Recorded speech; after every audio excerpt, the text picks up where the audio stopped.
the plan indeed. Now my WhatsApp is buzzing while I'm out in the Bavarian sun, and you're just waking up in Portland. Your day has just begun. It's a long way from the Alps to the Pacific Northwest rain, but talking to you, Steve, makes the distance feel pretty insane.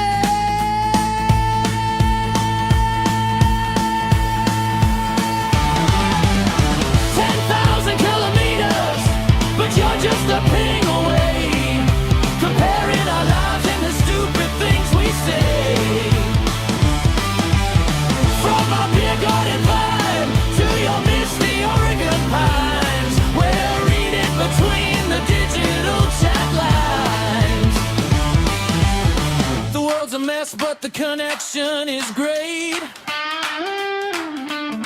Two different worlds on a WhatsApp date.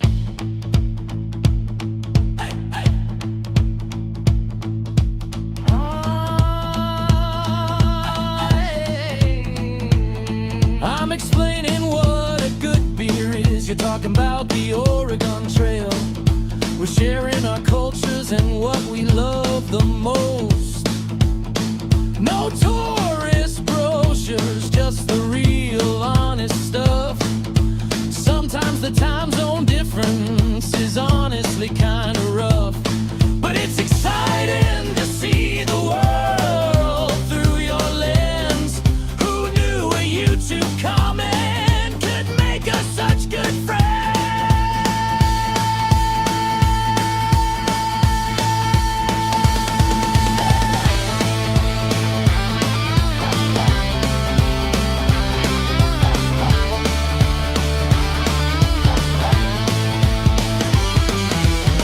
You're in the land of beavers, I'm in the land of the stout.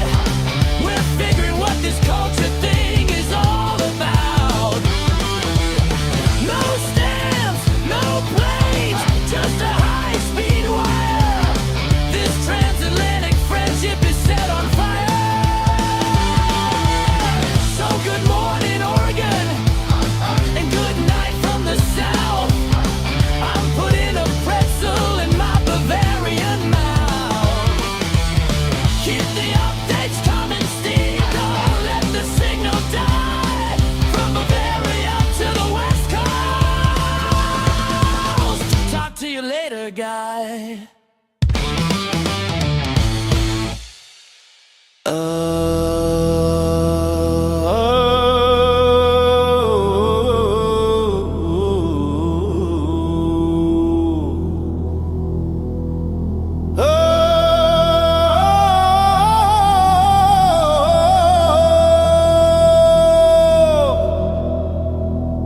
I was just killing time on YouTube, clicking through the feed. Finding a buddy from Oregon wasn't exactly the plan indeed. Now my WhatsApp is buzzing while I'm out in the Bavarian sun. Hi, grüßt euch. Servus und habe die Ehre. Ich hoffe, der Ton funktioniert. Ist das cool? Ist das cool? Andreas aus Rheinau. Das, Tropenhitze. Boah, bei uns ist es so hot, it's so warm.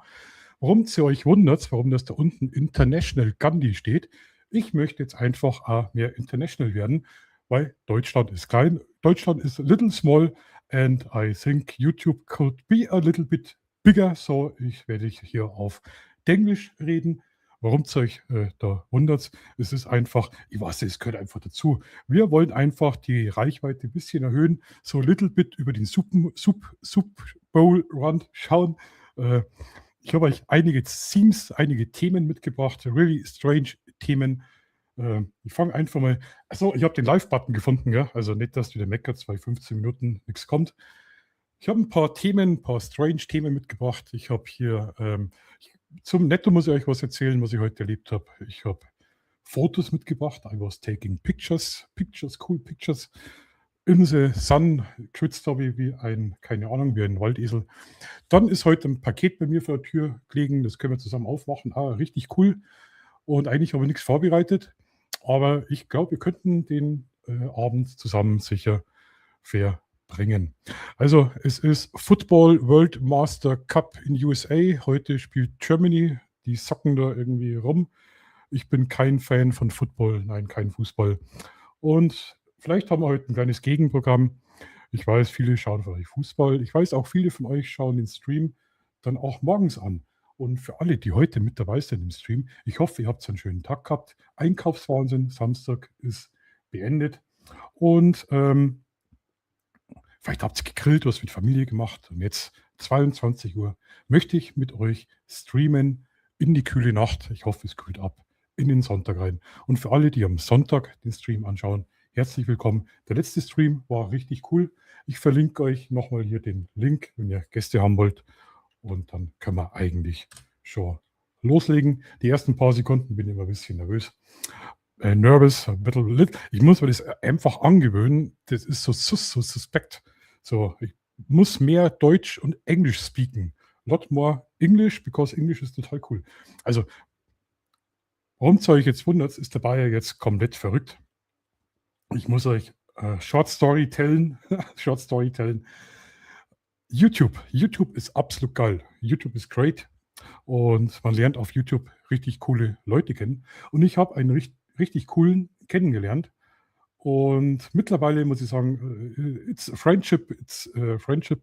Wir haben uns auch schon Pakete hin und her geschickt. Ich habe ihm auch schon über Uber Eats einfach mal Pizza bestellt. Und wir schreiben uns privat und ich finde die richtig cool. Und dann habe ich halt gefragt, hey, wie schaut's aus? Willst du heute beim Stream dabei sein? Nächstens paar Minuten Hallo sagen. Er ist einer der größten Supporter von dem Kanal und ein riesen Fan, also wirklich klasse. The best supporter on this channel. Und a little surprise. I asked him if he want to be my guest on the stream. Und ich darf euch heute proudly present a friend from me live from Portland, Oregon. And I hope the connection is good. And my English is bad, yes. And now I will say welcome to my stream, Stevie. Live from Portland, Oregon. Hi. Let's test. Da ist jetzt richtig Mittag. We have 22 Uhr. Ich schätze mal in Portland, Oregon, it's Mittag, lunchtime, about lunchtime. Yes, looks cool. Hallo, servus. Hey, hi. Oh, yeah, great. Einen Pitch. schönen guten Tag. Good. Hey, cool. I can't hear you. Wow, it's so great. I'm so proud. Thank you to be my guest. Really, thank you. That's why I changed my name today to International Gandhi, not Bavarian Gandhi. Now he's gone. International Gandhi. I hope the connection is good. And I have to I don't know if you guys can hear me, but I cannot hear you. We're here at the Oregon City Falls at the end of the Oregon Trail. I'm not sure what failed on my end. I did try and get the DJI Mic Mini going. Okay.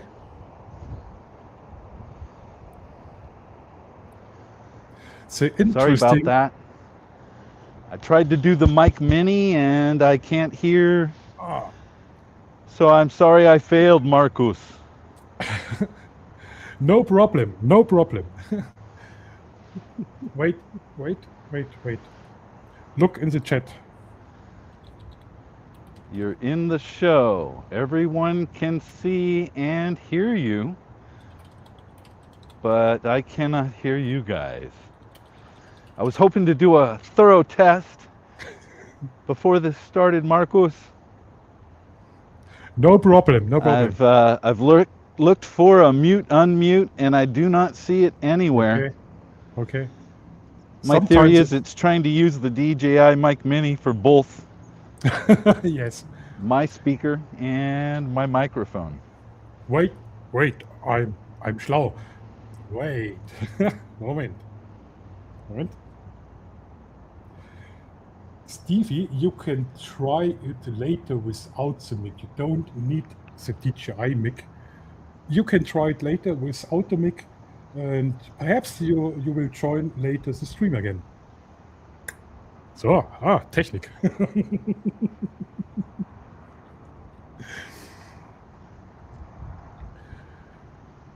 Ja, das ist die Verbindung. Richtig cool, richtig cool. Schade, dass es der Ton nicht funktioniert. Vielleicht klappt es so später. Wir probieren es einfach mal. Das wäre so richtig cool. Zum Stevie muss ich euch kurz erzählen. Der kommt aus Portland, Oregon, und das ist die nie ohne Seife, die West Coast. West Coast. Das ist genau der wilde Westen, wie wir aufgewachsen sind als Kinder. Das ist der Trail, wo damals die Pioniere von der Ostküste zur Westküste entlang sind. Und wir tauschen uns da richtig aus, kulturell, Politik und Geschichte und so weiter. Und es ist so irre, das ist so irre. Ich liebe es. Steve ist ja immer begeistert, wenn ich ihm irgendwelche alten Sachen zeige. Ich meine, in Amerika ist so ein Gebäude 150 Jahre alt. Das kommt bei denen aus der Steinzeit. Da sagen wir in Europa, ja, das ist ja gerade mal frisch gebaut, gell? Das ist ja neu, das ist ja neuwertig. Oh, Okay, I tried to play your voicemail. It hey, doesn't what? play. No, no. I have audio problems on this end. Okay. It sure seems like there's some other settings up there, but the only one I could find would change the speaker from Yes. being DJI microphone to iPhone. Yes. Wait a minute. Technik. Aber da sehe ich gerade, der Andreas ist an, oder? Und hört doppelten Ton. Hört man doppelten Ton bei mir, Andreas? Ich hoffe mir nicht. Gleich schauen, vielleicht kann man das da reinhalten. Too small. Try it. I can't read it. So cool.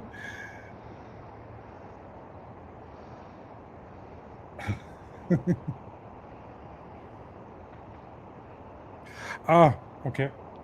Da muss ich den Ton ein bisschen zurückdrehen, dann müsste es, glaube ich, besser sein. It's too small. I can't read it. It's too small. So sorry, Marcus. I hope that you guys could hear me, even though I couldn't hear you. But now you know what a 61-year-old Oregonian Oh, we got it. looks and acts like,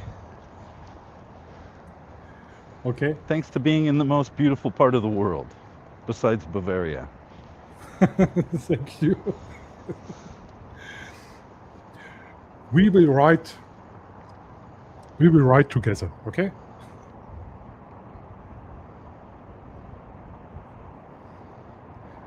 Ich hole dich gleich dazu, Andreas.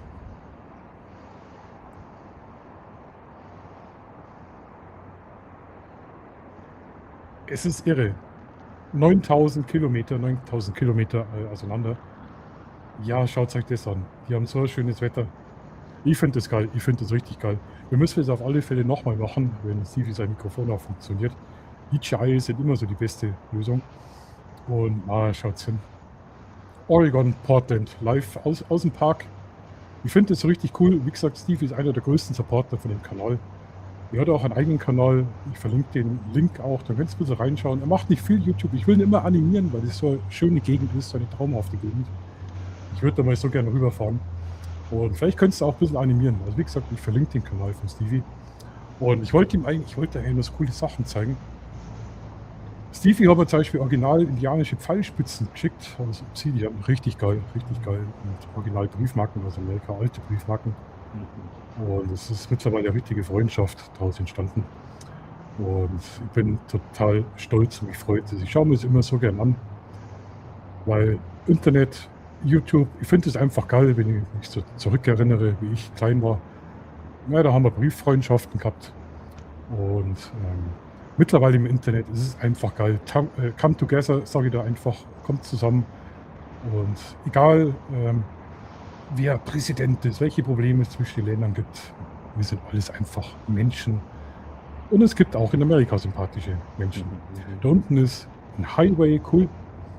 Und es schaut ein bisschen trocken aus, gell? Es schaut echt ein bisschen trocken aus. Schaut, wie die Steine sind uralt. uralt, die sind bestimmt schon 50 Jahre alt. Irre, irre. So, also das war eigentlich der Spaß, warum das international werden wollte. Ich finde das cool, mein Englisch ist komplett eingeschlafen und wir schreiben und schicken so oft Sprachnachrichten, mittlerweile auf Englisch.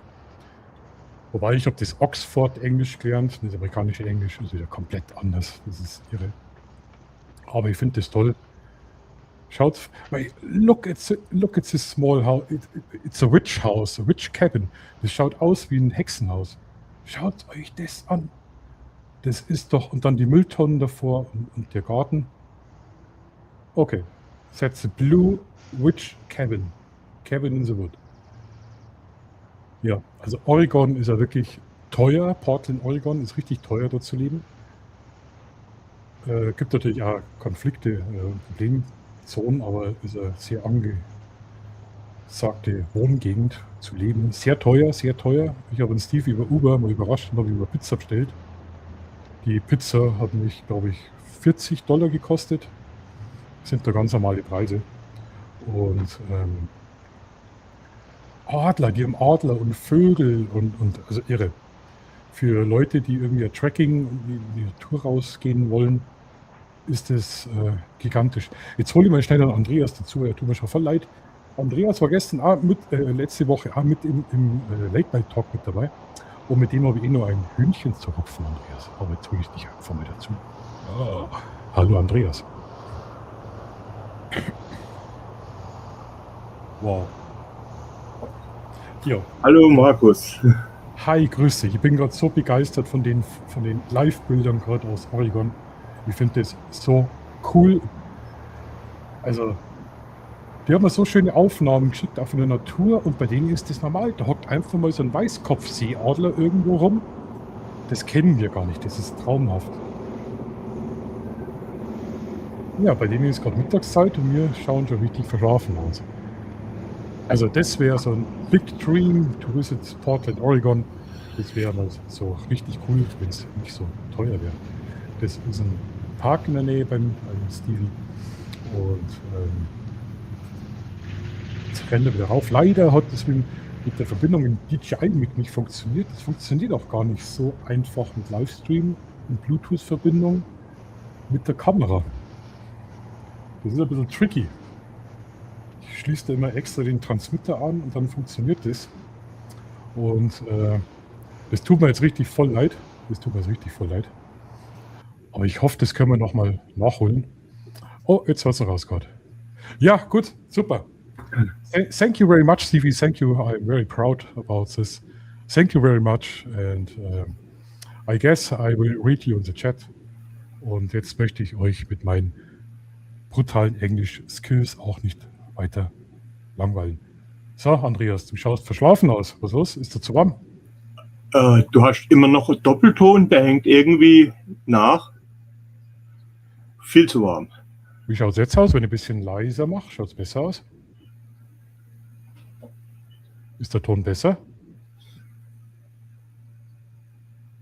Jetzt sieht es besser aus, aber bei mir kommt die Kamera, zeigt auch zeitversetzt an. Okay. Komisch. Kann jetzt leider so nicht überprüfen. Doch, könnte ich schon. Warte mal. Warte mal. Hi, grüß euch. Nein. Nein, das meine ich nicht. Hi, grüß euch. Servus und Habitäri. Hi. Nein. Jetzt pass auf. Oh mein, ich sehe schon, der Andreas hat da wieder einen Haufen Zeug. Ich habe einen Haufen Zeug. Ich habe jetzt sogar Themen vorbereitet, stell dir das vor. Das ist jetzt ganz kurz. Wisst, jetzt habe ich wenigstens den Live-Button, Live gehen heute gefunden und dann klappt das irgendwie mit dem Ton nicht. Was ich allerdings nicht verstehen kann, weil es nämlich das gleiche Setup ist wie sonst auch. Ich hoffe, es liegt an dir.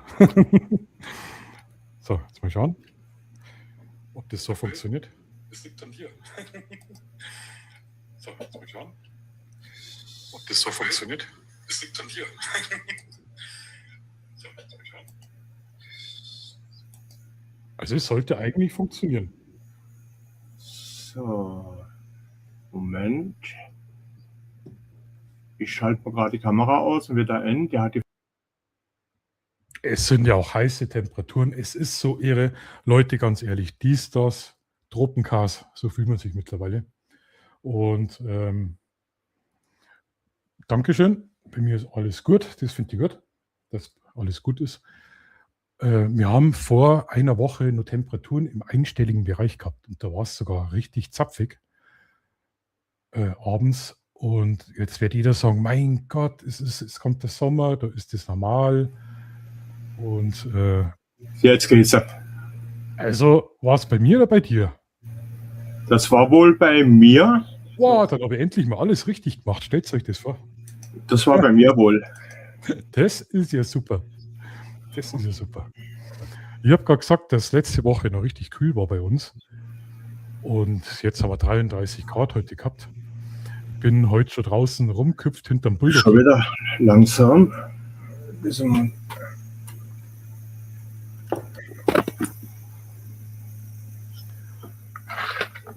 Und da war ich richtig am Schwitzen. Ich war nämlich heute draußen und habe Fotos gemacht. Stellt euch das vor. Eigentlich wollte ich den Dreh absagen, weil es hätte ein Video werden sollen. Ich war heute bei meiner Schwester in Österreich. Und ich habe die Drohne nicht dabei gehabt. Wir wollten richtig cooles Footage machen mit Drohnen und so weiter. Und dann habe ich bloß die Pocket dabei gehabt und meine Kamera. Und dann habe ich gesagt, ach komm, machen wir doch das Video. Und das war heute so 15 Uhr, richtig, wenn die Sonne runterbrennt. Und ich habe geschwitzt. Ich sag's euch, ich war fix und foxy, was war schon fertig. Aber ich habe heute die Fotos mitgebracht. Das wäre nämlich auch so ein Thema, weil normalerweise suche ich immer die Fotos aus. Und jetzt haben wir gedacht, hey, für was hast du eigentlich eine Community? Und wir könnten uns die Fotos zusammen kurz anschauen und dann könnt ihr auswählen, welche Fotos das ins nächste Video reinkommen. Ich habe gedacht, das wäre vielleicht eine coole Idee. Wie schaut's aus, Andreas? Aus dem Pott? Nee, aus der Nähe von Straßburg. Wir haben ja immer noch doppelter Ton. Okay. Das ist schlecht. Ich mache auch mal leiser. Jetzt ist er heute um 22 Uhr Anstoß gewesen. Ich glaube, Deutschland spielt heute sogar. Ich bin ja überhaupt kein Fußballfan, überhaupt nicht. Jetzt ist der Chat wahrscheinlich heute dementsprechend wenig besetzt. Aber ich habe gesagt, jetzt mache ich wieder jeden Samstag die Streams und dann wird es wieder bekannt, dass Samstag abends 22 Uhr hier Halligalli auf dem Kanal ist. Und vielleicht sieht man das so ein bisschen als Gegenprogramm. Hier dabei zu sein, kostet keine 1600 Euro. Also es gibt keine Tickets, jeder kann umsonst dabei sein. Und ja, dann können wir das als Gegenprogramm zu Fußball sehen. Du bist ja auch, soweit ich mich erinnern kann, gar kein Fußballfan, ja, Andreas?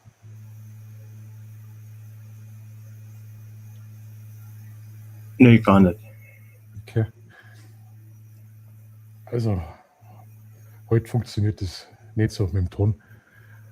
Ja, irgendwie haben wir heute überhaupt Tonprobleme. Von Straßburg bis Portland haben wir Tonprobleme.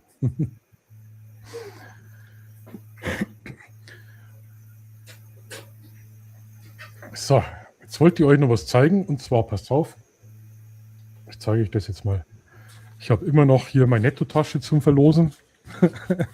Irgendwie will keiner mein offizielles Fußballsackerl. Ja, wenn es keiner will, dann bräuchte ich es mir selber. Steht immer noch. Also wer das Fußballsackerl haben möchte, kann es gern haben. Ich werde es einfach nicht los. Und ich habe euch Fotos mitgebracht. Ich habe euch einen interessanten Artikel heute mitgebracht, was ich gesehen habe, das vielleicht interessant wäre. Und dann habe ich da noch eine tolle Figur. Die könnte ich euch jetzt eigentlich mal zeigen. Schaut's her. Die ist richtig alt und die kommt aus Amerika. Die hat mir der Stevie geschickt.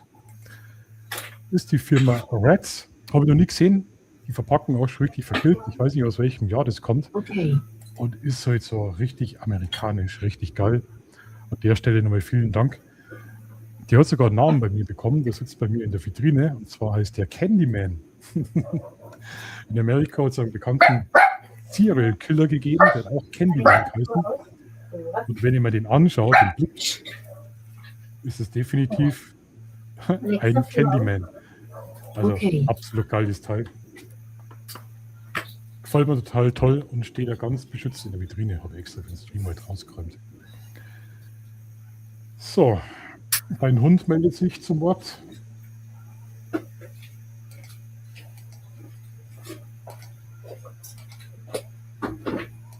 Die brutale Hitze und Tiere ist richtig schlecht. Was möchte denn der Hundi?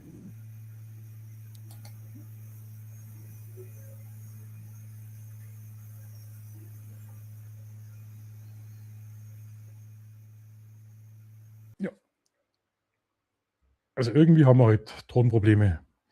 Ich hoffe, es liegt nicht an mir, weil ich habe jetzt endlich den Knopf gefunden, live gehen. Ich habe letztes Mal 20 Minuten warten müssen, bis ich angeschrieben worden bin. Hey, dicker Bayer, was ist los? Du streamst nicht. Heute habe ich es gefunden, dafür haben heute andere Probleme. Ich hoffe, es liegt nicht an mir. Es liegt hoffentlich nicht an mir.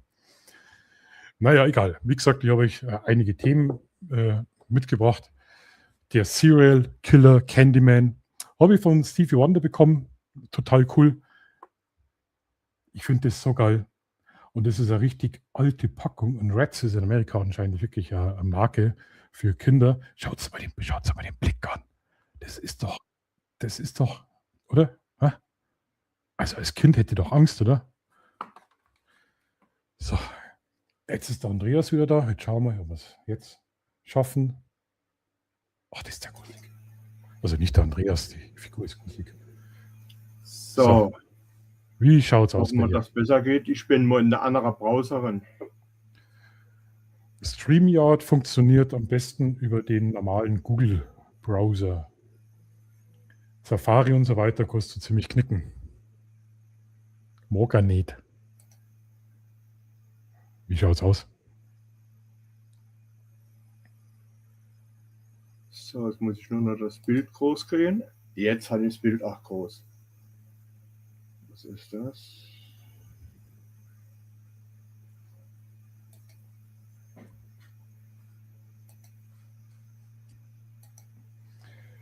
Ich poste mal hier den Link nochmal rein, wenn jemand als Gast mit dabei sein will.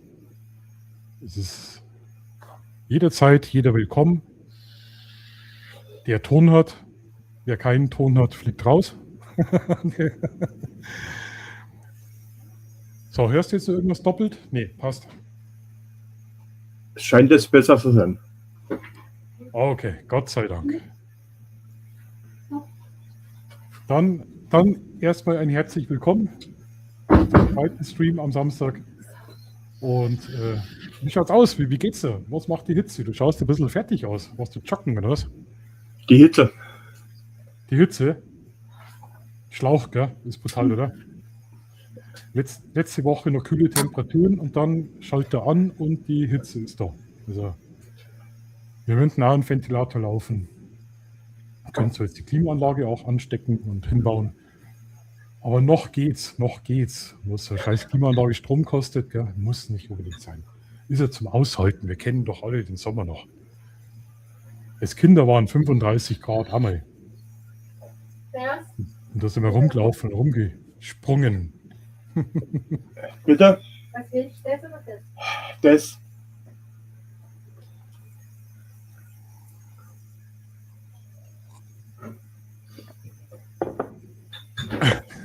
Ja, mir hat er 38 Grad heute. Nein, stimmt. Nee, das andere. Bei euch ist die Temperatur immer ein bisschen krasser, gell? Gerade am Rhein und so weiter, gell? Das ist irre. Trier, Koblenz runter, das sind ja Temperaturen. Das ist ja wie so ein Hitzeloch. Aber ich habe gesehen, es sind schon Gewitter angesagt, die aus eurer Richtung kommen. Bin ich gespannt. Die ersten Meldungen habe ich irgendwie so nebenbei schon mitbekommen. Von Unwettern. Bei uns ist jetzt gar nichts angesagt. Also der Ton ist immer noch doppelt. Der Okay. wird zweimal abgespielt. Ihr könnt es mal in den Chat schreiben, Leute, ob das bei mir so ist oder ob das bloß beim Andreas so ist. Weil doppelter Ton geht eigentlich bei mir gar nicht. Jetzt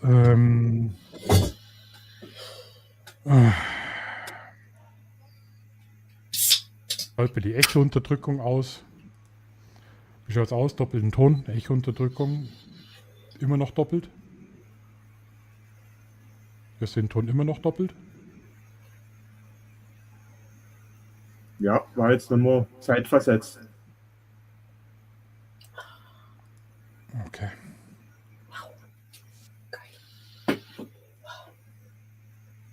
Aus, jetzt pass auf. Ha. Ich höre dich und Andreas gut und klar, nichts doppelt. Okay. Ja gut, dann haben wir wahrscheinlich irgendwie ein anderes Problem. Schade. Schade, schade, aber es ist immer irgendwas. Es ist immer irgendwas. Ja, ach schau. Wen haben wir denn da? Das ist einmal. Grüß dich, Sascha. Das ist ja schön, dass du dich meldest. Bei der Hitze. Schaut der Sascha gar kein Fußball heute. Sascha und Andreas, ihr kennt euch ja, ihr kommt ja aus der gleichen Gang. Aus der Camper-Wohnmobil-Gang. Wie schaut es denn aus, Sascha? Musst arbeiten? Ist dir langweilig? Oder willst vorbeigrinsen? Ich hab mir dein neues Video heute kurz angeschaut, ganz kurz. Und zwar hat der Sascha irgendein Fenster in seinem Nacket ausgewechselt. Irgendein kleines Fenster. Weil der ist ja immer doch 0:1. Für wer? Klär mich kurz auf. Wie gesagt, Fußball. Wer spielt Deutschland gegen? Weiß das irgendjemand? Weißt du das, Andreas? Wer heute spielt? Schau Fuber. Nein. Keine Ahnung. Oh Gott. Sind wir schlecht.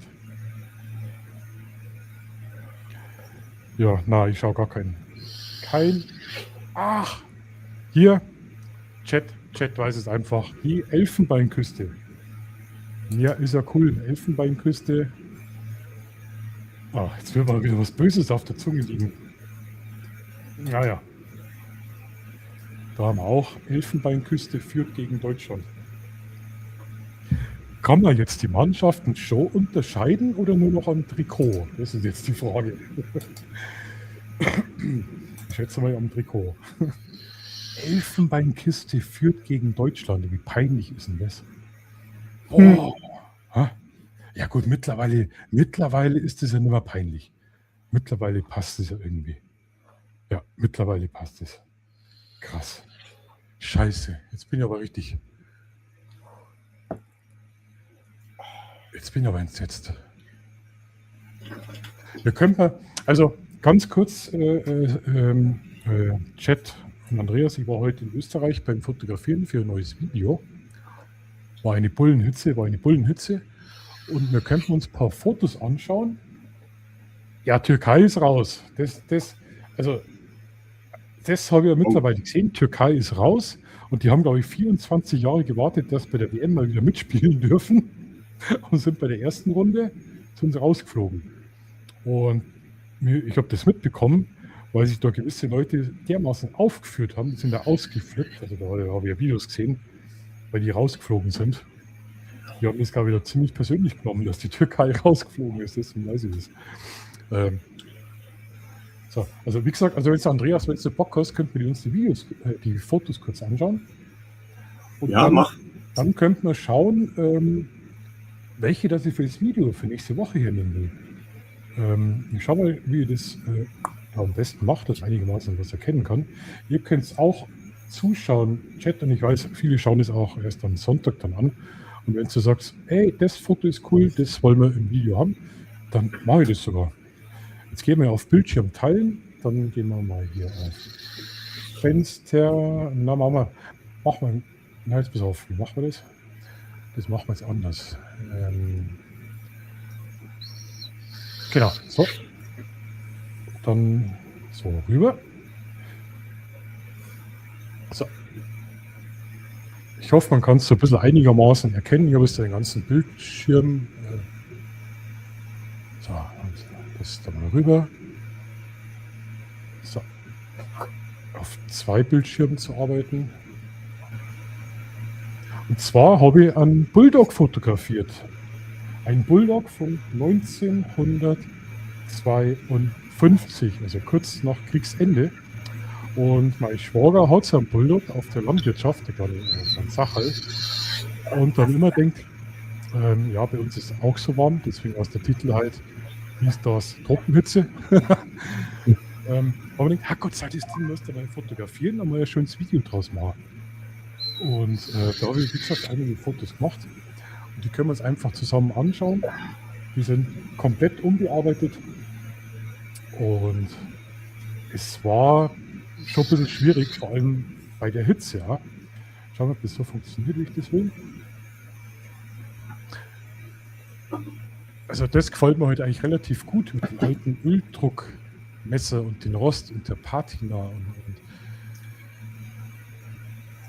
das gefällt mir jetzt eigentlich wieder weniger. Das ist, ich weiß gar nicht, was das alles ist. Was ist der schwarze Punkt? Ist das Schalthebel oder sowas? Das ist der Schalthebel von vorn drauf, stimmt. Ist mir gerade aufgefallen. Das ist der Punkt da, gell? Von vorne drauf ist ein Schalthebel, irgendwie sowas. Machst du RAW-Bilder? Ja, ja, nur RAW. Also RAW und Und JPEG. Belichtungskorrektur, wie hast du die eingestellt? Müsste ich nachschauen, weiß ich nicht. Es war so heiß, ich habe das Handy draußen 5 Minuten liegen gehabt, dann habe ich mein Handy ausgeschalten. Ja, Ich habe da wirklich ganz schnell aus der Hüfte geschossen, weil ich gedacht habe, jetzt machst du ein paar Fotos und dann wieder zurück in den Schatten rein, weil es war wirklich elendig heiß. Es hat nicht wirklich Spaß gemacht. Also es war, wenn du so Bilder machst bei dem extremen Licht, probierst mal die Belichtungskorrektur auf -1 zu stellen. ein bisschen runterstellen, ja. Ja. Ja. Und da kannst du die Tiefe, die kannst du auch noch ein bisschen weiter aufhellen dann. Ja, es ist schon. Ah, schau her, jetzt wissen wir das schon. Standgashebel. Ah, Ja. Ich sage ja, da haben wir Profis. Die kennen sich aus, gell? Ja, wie gesagt, große Einstellungen habe ich da einfach keinen Bock mehr gehabt. Das war jetzt auch kein, ja gut, da sieht man es mit der Überbelichtung. Ja. Normal hätte ich so ein Histogramm mit einblenden sollen. Man sieht es ja. Aber ich habe mich nicht einmal anlehnen können, weil die Karosserie, die hat geglüht. Ich war eigentlich die meiste Zeit nur am Brüllen, weil ich mich irgendwo verbrennt habe. Ich bin da wirklich bloß schnell durchmarschiert und habe da versucht, einige Perspektiven zum rauskriegen. Das zum Beispiel komplett daneben. Da erkennst gar nichts. Aber du machst halt dann irgendwie also Dauerfeuer und versuchst halt dann irgendwelche besonderen Perspektiven zum rauskriegen. Ja, der Bulldog ist wirklich so schief. Aber da möchte ich dann schauen in der Fotobearbeitung, ob ich das Zeichen hier, wie gesagt, die sind alle unbearbeitet, dass ich das ein bisschen rausarbeiten kann, dass man das vielleicht noch ein bisschen erkennen kann. Was mir das könnte gehen. heute total gut gefallen hat, das war einfach auch die Patina. Der Rost. Das hat mir heute total gut gefallen. Aus Das ist dem cool. Foto könnte man vielleicht auch was machen mit den 16 km/h. Wobei man da also bei dem Foto gefällt mir die Perspektive nicht. Eigentlich wollte ich das von weiter unten nach oben machen, damit ich den Bulldog einfach ein bisschen imposanter rauskriege, von der Größe her, wie groß der ist. Das ist jetzt so auf Kniehöhe, sage ich mal. Aber ja, okay. Das wäre immer gleich mal markieren. Das ist echt gut. Das Oh, Ganze- Bildverlust. Was sagst du, Andreas? Bildverlust. Das ist normal. Also 80 Jahre alte Maschinen, glaube ich, ist das normal. Genau das Öl wollte ich nämlich drauf haben eigentlich. Die Technik, die seit 80 Jahren einfach läuft. Das ist einfach nur so eine Seitenaufnahme. Gefällt mir persönlich überhaupt nicht. Also mir gefällt sowas überhaupt nicht. Du hast so sterile Fotos. So. Ja, das ist einfach so, ja, geknipst. Also definitiv. Aber ich habe mal gedacht, fürs Video dann so eine Gesamtübersicht erstmal zu machen, bevor man da dann eher ins Detail reingeht, ist das vielleicht nicht so eine schlechte Idee. Wie oft habe ich den jetzt von der Seite fotografiert?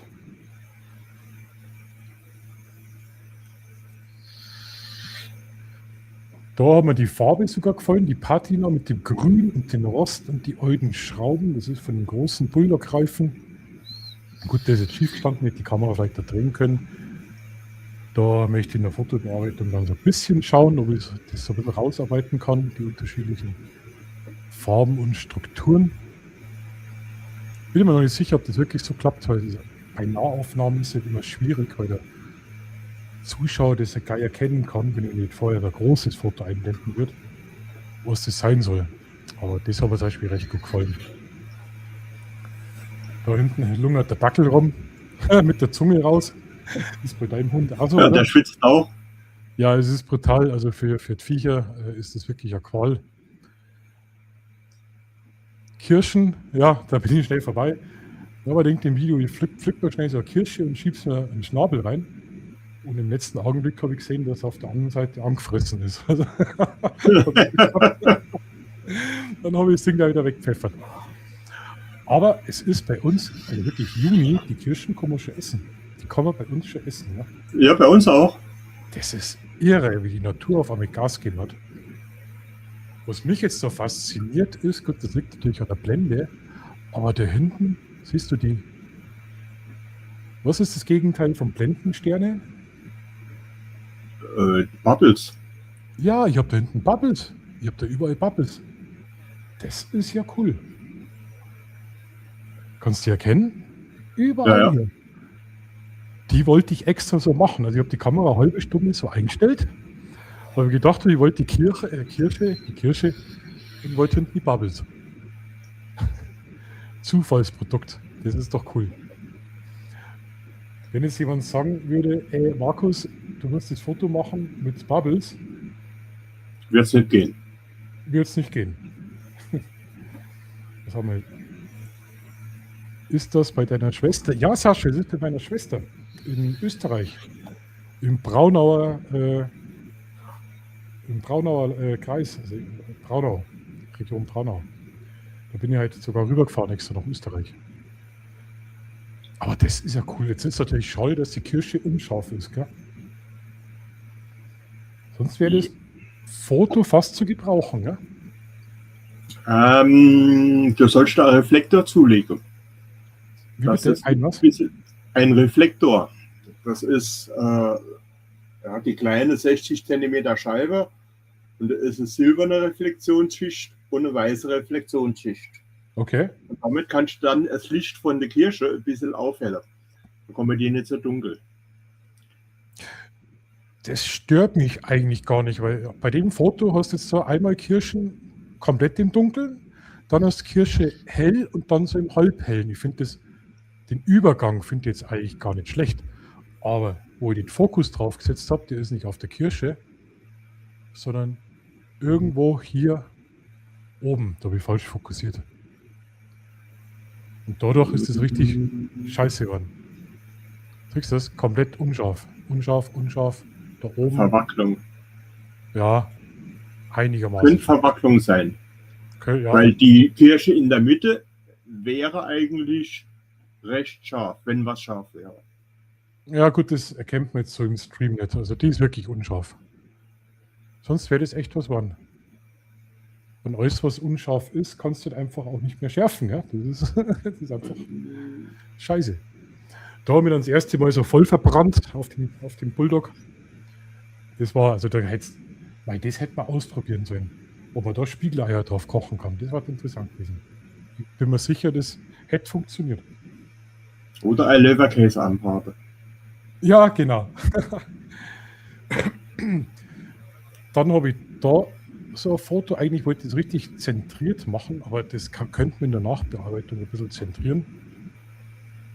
Glaube ich, ja, interessante Perspektive. Es wird da ein Blatt runtergefallen. Bist du böse? Gibt es aber keine Gutti halt nicht. Gell? Betupferl. Ja. Komm her. Monster. Komm her. Bist du? Jetzt will sie spielen. Na, Ja, jetzt wird es kühl, gell? Da tauen die auf. Ja. Ja, also ich schätze mal so 1, 2 Fotos, vielleicht 3 Fotos sind bestimmt dabei.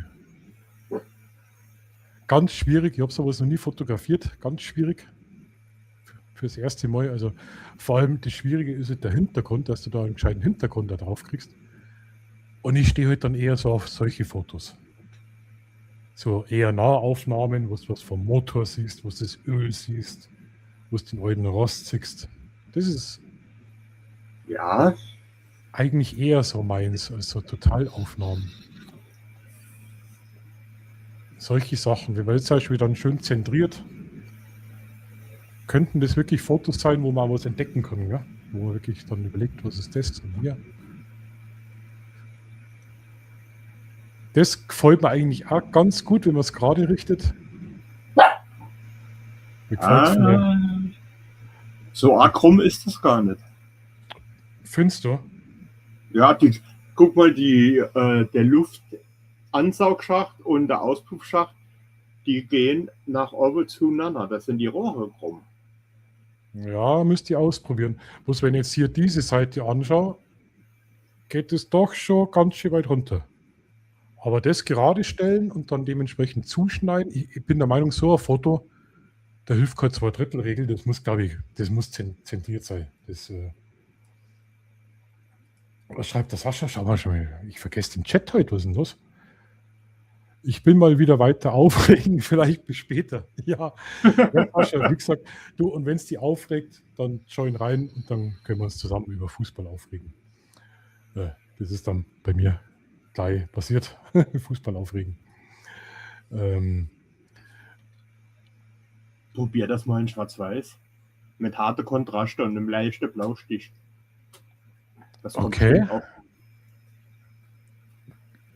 Schwarz-Weiß mit leichtem Blaustich. Okay, müssen wir merken. Wäre Versuch wert. Ja.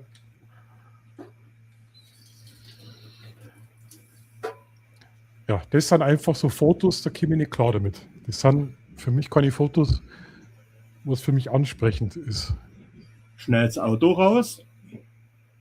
Ja, trotzdem, das ist, ja, muss ich ausprobieren. Ich finde das jetzt gar nicht schlecht. Also Okay. Ich finde Auto das, rausschneiden, vielleicht langweilig. hochkant sogar, Hochformat. Oder Ja. quadratisch. aber verrückt, gell? Die Lampen sind irgendwie nicht mehr original, oder? Und der Sitz ist irgendwann mal nachgerüstet worden in den 80er Jahren. Das ist irre. Das Ding. Und wir haben das dann auch gestartet natürlich und du hast da vorne hast nur die Öffnung, die kann man jetzt ja nicht so toll erkennen. Den kann man auch original mit der Kurbel starten, wie du so kennst mit den Oldtimer, wo man kurbeln muss. Und 2 Takter und ich glaube, die alten Bulldog, die kostet mit allem tanken. Mit Erbsensuppe, scheißegal, Hauptsache ist irgendwas drin. Dieses. Ja. Und dann fängt er langsam an, tak, tak, tak, tak, tak, tak, tak. Und dann habe ich mit der Pocket 3 noch Aufnahmen gemacht. Und da bin ich dann hinterhergelaufen. Und 15 km/h oder 16 km/h ist voll schnell. Und da ist mein Schwager gefahren und der hat da schon Gas gegeben. Ja, und ihn in der Hitze da mit der Pocket hinterher. Ich habe geschwitzt, In Bayern sagt man, mir hat das Arschwasser gekocht. Oh ja. Ja, das waren eigentlich schon. Das waren jetzt eigentlich die Fotos, was ich gemacht habe. Das Foto ist, das habe ich mit dem iPhone gemacht. Das habe ich mit dem iPhone gemacht. Was? Ah, okay. Die Lampen sind nicht erneuert, okay, krass. Hat schon so coole Lampen damals gegeben. Die Lampen sind sogar original. Cool. Also das Foto habe ich in der Nacht. Wir haben ja nachts keine Beleuchtung im Dorf. Und vorgestern um 2:30, was man jetzt so macht, sitzt man draußen und genießt die Ruhe. Und da war so ein schöner Sternenhimmel. Und dann haben wir gedacht, ja, Gott sei Dank, du kannst doch mit dem iPhone eigentlich auch Fotos machen. Und du bist ja auch so ein Handyfotograf. Und dann haben wir so ein kleines Stativ vom Kick, glaube ich, war das, geholt, habe das iPhone hingestellt, habe auf Nachtbelichtung geschalten, dann hat er 3 Sekunden belichtet in RAW. Und dann habe ich einfach mal schnell so einen Sternenhimmel zusammenzaubert. Das habe ich dann schon imponiert. Und das gefällt mir einfach, wenn man sich vorstellt, dass sind viele Leute, die das gar nicht mehr sehen können, sowas in der Stadt oder. Ja, ist bei uns auch schwierig. Zu viel Licht drum. bei mir ist das so ganz normal. Und da sieht man Sternschnuppen vorbeifliegen, also da geht es richtig zu Satelliten, Flugzeuge und keine Ahnung, was er da alles rumfliegen sieht. Das gefällt mir immer. Ja, recht gut. Das war erst vorgestern. Da sitze ich immer schön draußen, habe da so eine ganz alte Truhenbank und dann genieße ich die Ruhe. Also, ich bin da mittlerweile auch bei dir mit dem iPhone, mal schnell Fotos machen, wie sie da jetzt die Kamera aufgebaut hätte, die große Stativ eingestellt hätte. Also. Ja, Wisst ihr jetzt? zu viel Action. Ja, einfach nur schnell Foto machen. Oder du machst das gezielt. Dann kannst du Zeit lassen beim Aufstellen. Aber da brauchst du ein lichtstarkes Objektiv und ein relativ großer Weitwinkel. Wenn ich es gezielt mache, dann mache ich eigentlich nur ein Foto, dann spiele ich mir richtig rum. Da gehe ich in den manuellen Modus und dann schaue ich, dann spiele ich mir mit dem Belichtungsdreieck und schaue, was ich mit was rauskriegen kann. Schaue, wie hoch ich die ISO hochzimmern kann.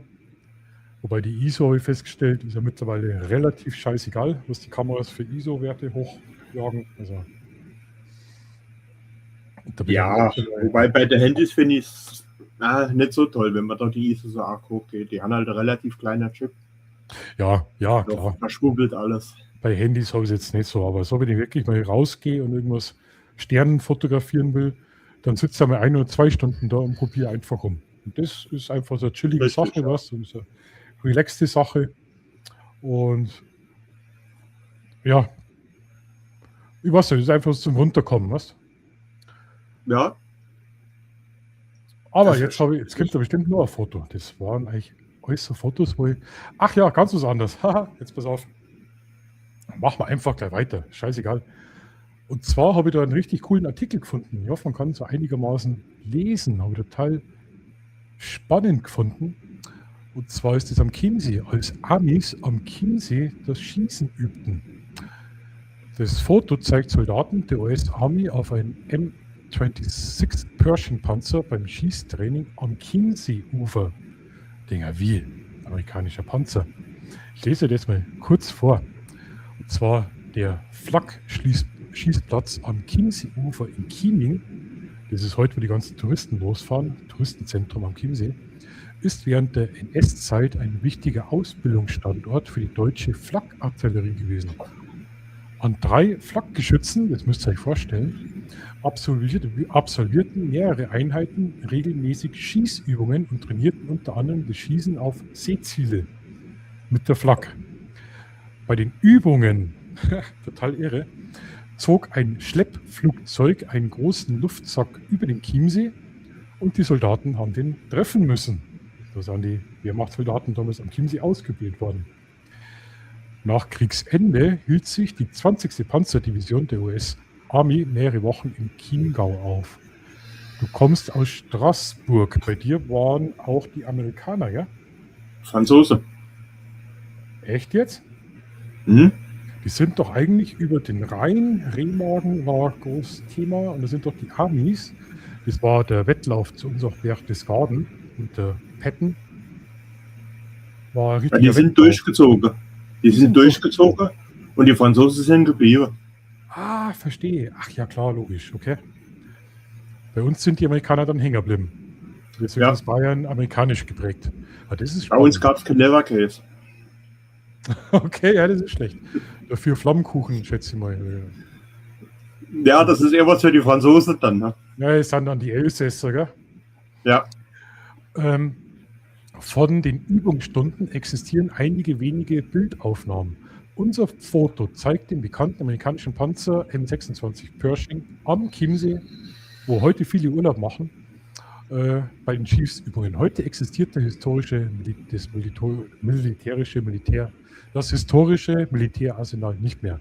Jetzt befindet sich auf der Fläche Campingplätze. Habe ich total cool gefunden. Aber ich denke, das muss ich euch unbedingt zeigen. Weil wir haben den alten Bulldog heute irgendwie als Thema gehabt und dann habe ich den alten Artikel. Und wenn du dir das vorstellst, das ist wirklich am Chiemsee-Ufer. Und da haben die das Flugzeug drüber mit seinem Luftsack und haben die Flaks aufgebaut. Und da hat es sogar Naturschutz und so gegeben. Ja? Da haben die einfach mit der Flak da geübt. So, jetzt brauche ich einen Schluck trinken. Eieiei. Ich habe heute schon so viel reden müssen. Ich war bei meiner Schwester und dann habe ich meine Mutter noch besucht. Und die besuche ich so alle paar Wochen mal. Und da bist du die ganze Zeit nur am Quasseln. Und dann haben wir gedacht, Stream auch noch. Ich war schon kurz davor, als ich gesagt habe, na, heute habe ich keinen Bock nicht mehr. Aber wenn du es dann ankündigst und du machst, das ist immer... Ja, das muss sich auch etablieren. Genau, der Meinung bin ich auch. Und es schauen sich viele auch den Stream im Nachhinein an. Und gut, der Chat ist heute ziemlich tot. Wir haben aktuell 5 Zuschauer. Und ich muss euch ganz ehrlich sagen, für das, dass das der zweite Stream wieder ist und das Wetter, Sommerloch kommt und Weltmeisterschaft ist angeblich auch noch irgendwo in Amerika, finde ich das schon richtig cool. Dass 5 Leute mit Das dabei passt sind. schon. Jetzt habe ich noch ein Foto. Wie gesagt, ich war ziemlich... jetzt pass auf. Ah, nee. Also, da muss ich ein bisschen ausholen. Viele kennen ja einen Bobby, da habe ich immer eine riesen Tierarztrechnung für den Hund. Der hat doch so eine riesige OP gehabt, so den Zahn, also irre. Und ich habe meiner Mutter WhatsApp-Nachricht geschickt. Ich erzähle die Story kurz für euch. Und habe meiner Mutter gesagt, du, ich habe jetzt einen Bobby sommertauglich gemacht. Dann hat die geantwortet, ja, wie hast du einen Bobby sommertauglich gemacht? Ich sage, ja, ich habe das erst mit dem Haarschneider probiert, aber es hat nicht so funktioniert. Und meine Mutter hat immer noch keinen Plan gehabt. Und dann so, ja, ich habe es jetzt ein bisschen mit dem Nassrasierer, wollte nicht. Und meine Mutter schon die ganze Zeit, Markus, was hast du mit dem Hund gemacht? Ich sage, ja, der schwitzt immer so. Ich schicke dir mal ein Foto. Und dann habe ich ihr das Foto geschickt. Ich musste dann wirklich sagen, es war 10 Minuten keine Antwort. Meine Mutter ist so, die antwortet eigentlich sofort. Ich habe genau gewusst, die ist am Kollabieren. Und das Gemeine ist, die ist ja doch schon älter und dann habe ich ihr das Foto geschickt. Und das ist ein KI-Foto, also ich habe meinen Hund keine Glatze rasiert. Aber da habe ich einfach meine Mutter mal geprankt. Sowas passiert dann, wenn es so langweilig ist. Hallo, Michael Ritter, grüß dich, servus. Grüß dich. Genau, also sowas kann da durchaus mal passieren. Der scheiß KI, wenn es so langweilig ist. Und meine Mutter hat wirklich gedacht, ich habe jetzt am Bobby eine Glatze rasiert. Aber da habe ich gedacht, ja gut, das ist jetzt egal. Meine Mutter, die hat ein Herzkasperl gekriegt mit 80. Ich glaube, das ist wirklich der Dackel mit Glatze rumlaufen. Aber ich habe noch jemanden zum Verarschen, und zwar meine Schwester. Ich habe ein Foto gemacht, draußen von der Terrasse. Und dann habe ich meiner Schwester eine Nachricht geschickt. Und da habe ich geschrieben, ich schaue mal kurz nach. Moment, ist die wieder? Habe ich geschrieben, hallo Dani, meine Schwester heißt Dani. Ich habe mir ein neues Haustier zugelegt, weil es mir immer so langweilig ist. Dann habe meine Schwester Antwort geschrieben, oh nein, was hast du dir zugelegt? Dann habe ich geantwortet, es war recht günstig, der Nachbauer hat sie verschenkt. Und dann meine Schwester so quasi, oh nein, was hast du jetzt wieder angestellt? Welches Haustier? Und dann habe ich ihr dieses Foto geschickt. Achtung. Moment. Ja, klar. Prima. Ja. Also, das ist original, der Tisch und den Napf, original so wie es ausschaut. Meine Terrasse. Und da ist die Porky, mein neues Haustier. Meine Schwester hat dazu geschrieben, wie es du gerade gesagt hast, ja, nee, ist klar. Also, Geschwister, die was dich seit 50 Jahren kennen oder sagen wir seit 47 Jahren, zu pranken, zu verarschen, ist voll richtig schwierig. Ist nicht einfach. Hat leider nicht funktioniert. Ich bin dann auf die Idee gekommen, das war so eine tolle Idee wie im letzten Stream mit Spielplatz, Sandkasten, Knochen ausbuddeln, wo ich dann lieber sein lassen habe. Habe mir gedacht, wie wäre es jetzt, wenn ich meine Vermieterin frage, ob ich im Garten eine Hundehütte aufbauen darf. Und da habe ich gedacht, nee, das lasse ich lieber sein. Man will ja nicht gleich die Kündigung nach einem halben Jahr. Ja, nicht wirklich. Aber es ist einfach, es ist einfach verrückt mit dir gerade mittlerweile, was du leistet. Also, und was du damit anstellen kannst, es macht einfach Spaß. Also, und da bin ich jetzt auf die glorreiche Idee gekommen und da kann ich auch die Leute im Stream, im Chat, auch die, was das im Nachhinein anschauen, jetzt muss ich kurz in den Chat reinschauen, ich vergesse den momentan. Bist du das im Körbchen? Ja, also die Frisur von meinem Bobby ist angepasst mit meiner Frisur gewesen. Definitiv. Schöne Grüße an den Christian Limanski nach Duisburg. Heute haben wir schon Oregon gehabt, heute haben wir Österreich schon gehabt, heute haben wir Straßburg im Pott gehabt, wo der Rhein endet, haben wir festgestellt. Und ja, Dortmund, genau. Der Professor. Herzlich willkommen. Also, anscheinend haben wir doch nicht so viele Fußballfans. Wie schaut es denn bei euch aus? Chat, kurz fragen. Christian, Michael, schaut ihr Fußball? Darf mich interessieren. Andreas und ich, wir schauen kein Fußball. Ich poste mal ganz schnell den Link rein, wenn ihr reinkommen wollt. Ja, auch Michael Knight, wie gesagt, der Link steht für jeden offen. Wir quatschen einfach nur blödes Zeug, wie immer, was mir gerade so einfällt. Wir haben jetzt sogar schon 23 Uhr, haben wir schon, das ist ja cool. Jetzt weiß ich gar nicht, wo ich stehen geblieben bin, Andreas. Ach, ich wollte ein Hühnchen mit dir rupfen, ja? Erzähl. Mhm, im letzten Stream. Wir haben ja nach dem Stream, haben wir ja nur kurz gesprochen. Ich glaube, es war 2 Uhr oder 2:30 ist dann geworden, war richtig cool. Und du hast mir dann noch, ich weiß nicht, ob diesem Stream oder danach, noch einige Sachen gezeigt, was du da auf Temu ergattert hast. Und ich glaube, am gleichen Tag oder am nächsten Tag habe ich dir noch eine SMS dann geschickt, also eine WhatsApp. Und ich habe auf Temu zugeschlagen. Dank dir. Weißt du laufend irgendeinen Schmarrn einredest. Und hat es funktioniert? Das Päckchen ist unterwegs. Das ist heute versandt worden. Es hat ein bisschen dauert, bis die kleinen Chinesenkinder das zusammenbastelt haben. Also es hat ein bisschen dauert. Anscheinend sind die momentan nicht so fleißig da drüben beim Basteln. Aber es ist unterwegs. Da bin ich schon richtig gespannt. Da werde ich auch ein Video drüber machen. Und dann werden wir schauen, ob die Sachen, was du dir empfohlen hast, wirklich so cool sind. Soll ich das sagen, was ich bestellt habe? Erzähl, ja. Jetzt pass auf. Ich habe bestellt den... Hey. Wie heißt denn der Hund? Xena. So, jetzt pass mal auf, Xena. Wenn du nicht brav bist und um 23 Uhr anfangen willst zum Spieli, dann gibt es heute aber kein Gutti. Gell, Xena? So. Entschuldigung. Ja, so geht's nicht. Xena?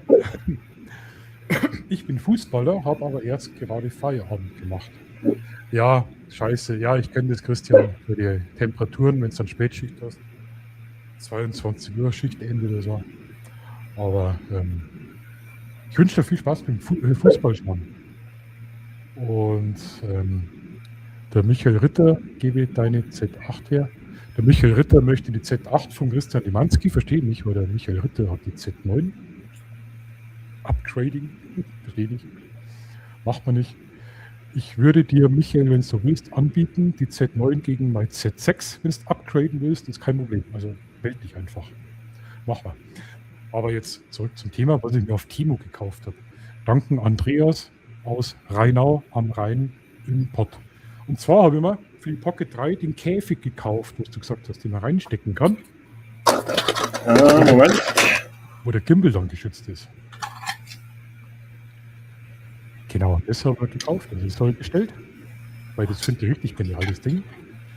Dann habe ich mir bestellt die Makrolinsen für die Pocket 3. Da bin ich auch richtig so angefixt. Genau. Ich muss euch verraten, der Andreas hat alles. Also, Ja, nicht alles. bei dem ist es so, der bestellt so viel auf Temu, die stellen das extra für den her. Wirklich. Ja. Lichterkette bekommt man nicht mehr auf Temu, die sind alle bei mir. Genau, also Temu Außenstelle, so als Zweitcam geht's. Okay. Ja, Z8 ist Zweitcam, ja, wenn man sagt, die Z9 ist ein bisschen zu schwierig. Hast du das auch bestellt? Ja, das habe ich mir auch bestellt. Das ist geil. Da bin ich gespannt. Jeder, der es nicht weiß, möchtest du vielleicht kurz erklären, was das ist? Dann kann ich schon Kaffee trinken nebenbei.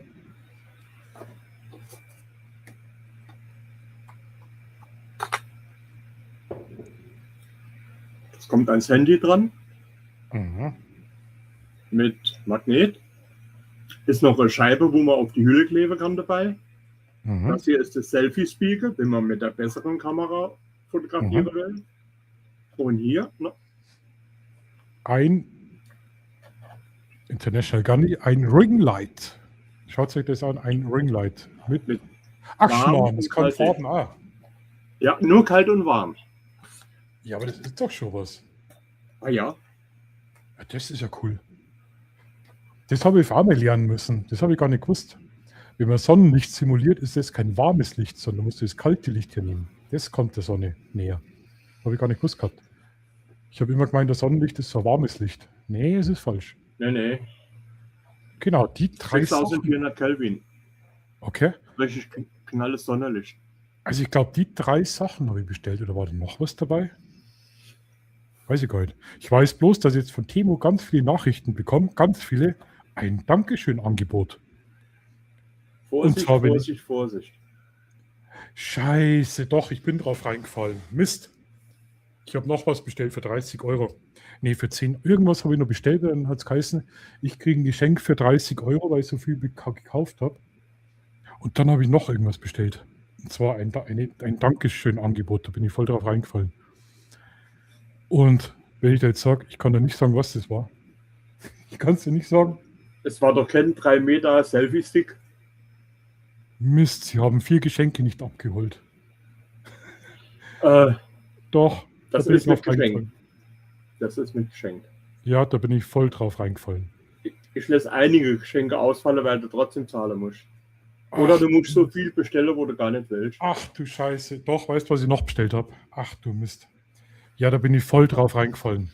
Ich habe es eigentlich gewusst, aber ich habe das so verlockend gefunden. Ja, da bin ich habe mir, ja, das ist wahrscheinlich voll scheiße. Und zwar ich schaue mal, ob ich das aufrufen kann für euch. Ach mei, da ist der Bayer einfach blöd. Gut, das eine ist eine Kamera-Superklemme. Das habe ich relativ gut gefunden. Ich kann es euch mal zeigen, weil sowas kann ich immer brauchen. Weil irgendwo zum dran klemmen. Mit so einem Cold Shoe Ah ja, dann habe ich auch mal. und den Adapter. Finde ich immer cool. War nicht teuer, 5 Euro oder so. Finde ich Ja, geil. die sind recht günstig. Also da braucht man nicht meckern. Und ja, Schmarrn ist das. Ja. Und dann habe ich mir, glaube ich, einen richtigen Schmarrn gekauft, was nicht funktioniert. Aber ich wollte es ausprobieren. Ich glaube, das hat 12 Euro gekostet. Und da wirst du jetzt wahrscheinlich schimpfen, weil ich habe festgestellt, so mit Solartechnik. Ja, ich weiß, das Foto, es kann nicht funktionieren, einen kompletten Laptop über so ein kleines Panel. Nee, zu das geht leiten. nicht. Das ist, aber ich wollte es einfach mal probieren, so eine kleine Stromquelle, einfach mal. Dass wir Kannst du das Powerbank damit aufladen. Und Powerbank, die kann auch Laptop aufladen, wenn sie gute ist. Genau, um das geht es mir einfach für einen Notfall, dass ich mir das mal einpacke. Dass ich sage, ich kann mein Handy ein paar Prozent schnell aufladen oder so. Wie gesagt, ja, muss ich schauen.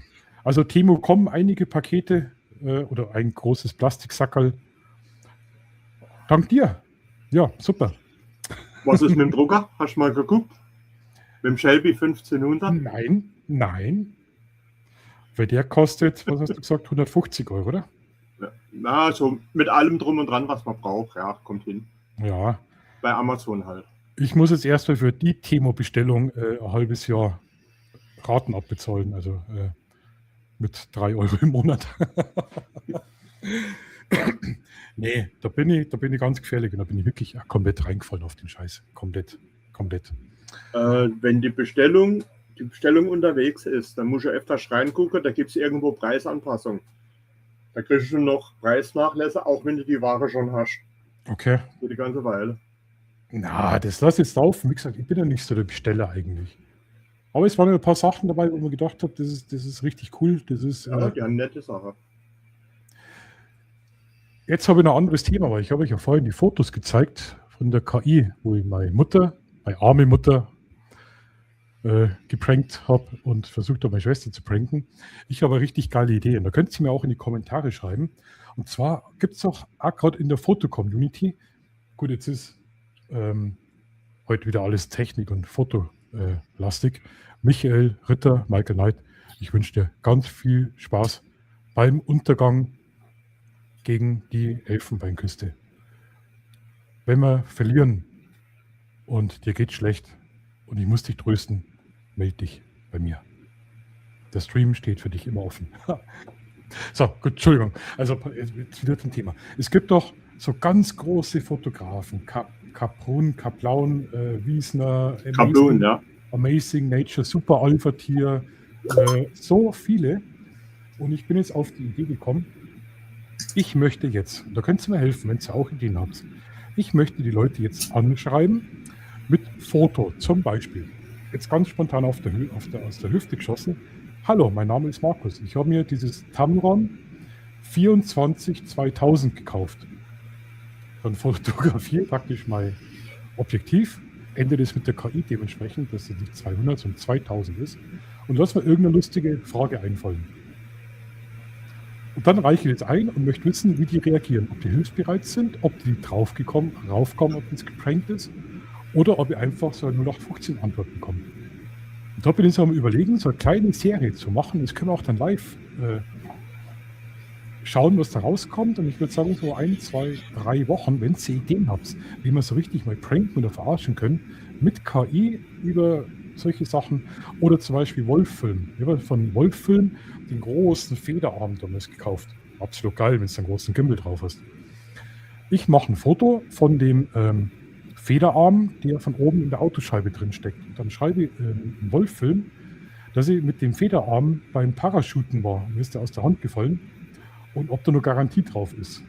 Solche Sachen. Also wenn ihr da mal Bock habt, die Leute so ein bisschen auf die Schippe zu nehmen oder Ideen habt, schreibt es sich an und dann mache ich das. Jetzt genau, ich bin da so einer. Ich denke, das könnte ein lustiges Format werden.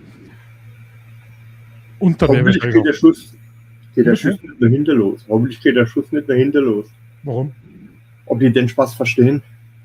Habe ich kein Problem damit. Damit musst du immer leben. Dann können wir schauen, ob die wirklich einen Stock im Arsch haben oder ob die Akku sind. Aber das wäre, wie gesagt, so eine Idee, das könnte man machen. Wir könnten die Fotos oder so Pranks vorbereiten, Livestreamen, wäre bestimmt mal interessant, so die KI ein bisschen ausnutzen. Also wie gesagt, wenn ihr solche Ideen habt, hätte ich mal richtig viel Bock drauf. Ja, Michael, wie gesagt, du bist immer willkommen. Kannst gerne nächstes Mal mit dabei sein. Wie gesagt, wir machen das jetzt jeden Samstag einfach. Und gut, also das war das Thema. Aber jetzt habe ich noch ein Thema. Es ist schon viel nach 11. Die Zeit vergeht und ich bin am Quasseln. Schnell einen Schluck Kaffee trinken. Ich bin heute nach Hause gekommen und es ist kein Werbestream heute, gell? Muss ich gleich sagen. Und da war ein Paket da und ich habe das Paket noch nicht geöffnet. Da kommt doch ein extra Video.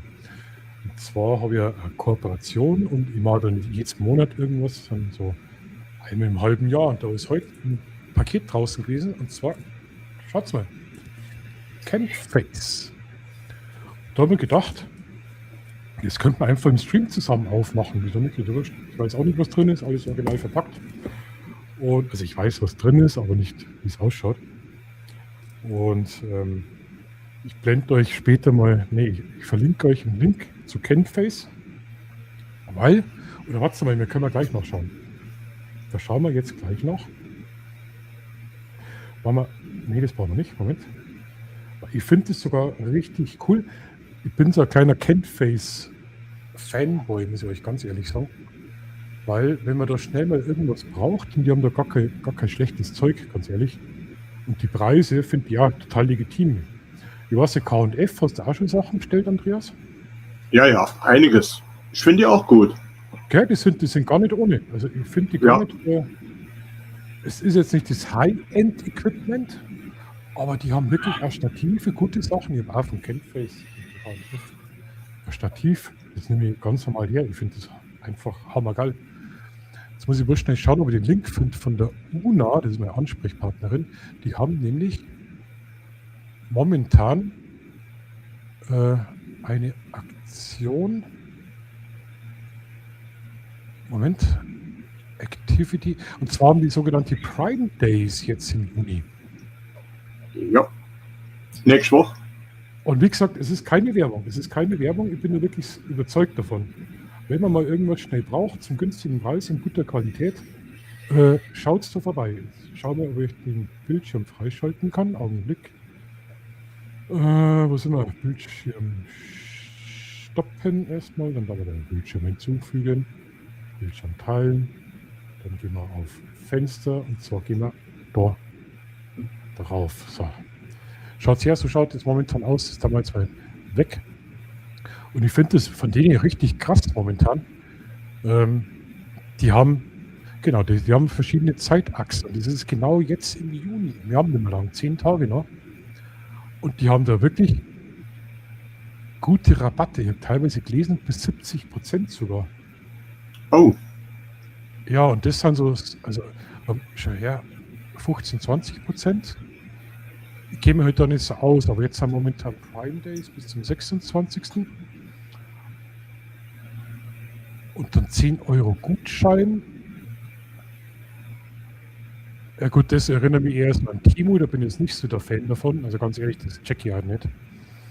Aber wenn du da Gutscheine, die haben momentan, wo habe ich das gelesen? Ihr müsst mal die Seite, ich verlinke euch das drunter, müsst ihr euch mal anschauen.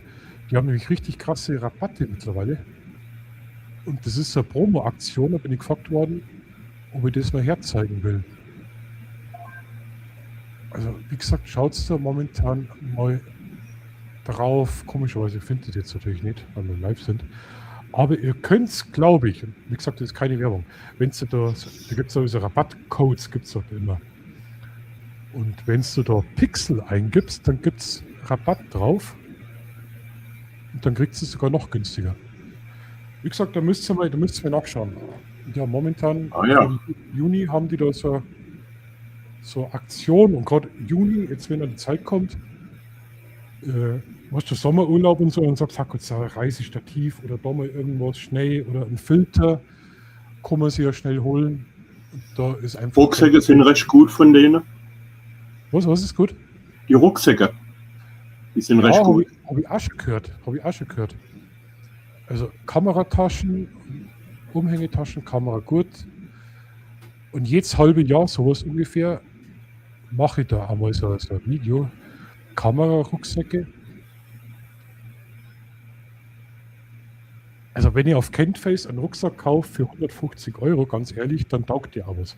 Wenn ich mal bei Kentface einen Rucksack für 60 Euro kaufe, dann ist der auch nicht schlecht. Also Ja. Man muss das Verhältnis sehen. Für 60 Euro einen Rucksack, den man brauchen kann. Ich glaube, den habe ich auch. Den hier? Den für 60 Euro, ja. Ja, schaut mal, die Fächer an der Seite, die kleinen Fächer, sie sind wirklich nicht schlecht. Ich habe einen teuren Fotorucksack, da kommt auch der Preis nicht hin. Man macht da nichts Ja, falsch.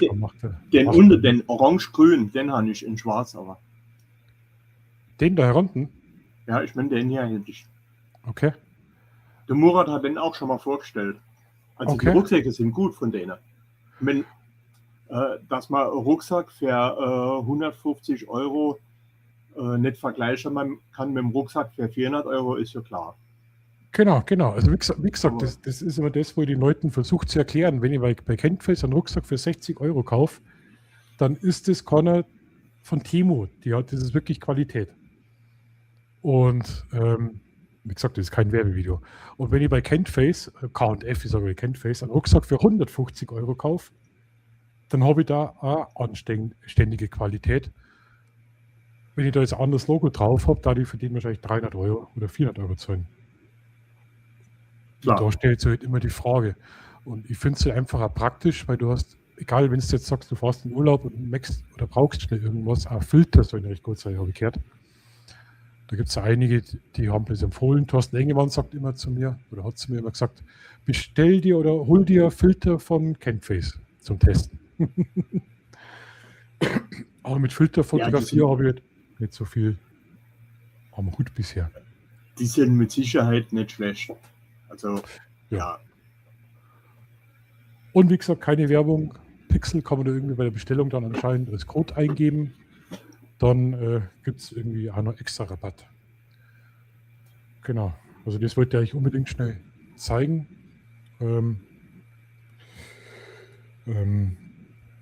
Weil ich heute das Packerl gekriegt habe. Jetzt schauen wir da wirklich rein, bevor wir da lang reden. Also heute ist gar nichts los, gell? Der Stream ist heute tot. Also live ist der heute tot. Ich schätze mal morgen vielleicht. Aber Ja, vielleicht kommt der Murat noch. Murat habe ich heute schon eine Sprachnachricht geschickt. Schauen wir mal schnell. Aber der ist, glaube ich, unterwegs. Der hat sich gar nicht. Der ist in der Schweiz. Schau mal, Murat habe ich heute Mittag. Na, der hat gar nicht geantwortet. Komplett untypisch, aber ich glaube, der ist momentan ziemlich beschäftigt. Der hat einen enger Zeitplan im Moment, ja. Ja, da bin ich ja gar nicht böse, um Gottes Willen. Ich denke mir immer so, was, nachfragen, kommen und was, die haben auch nicht jetzt mal Zeit. So, jetzt machen wir das mal hier auf.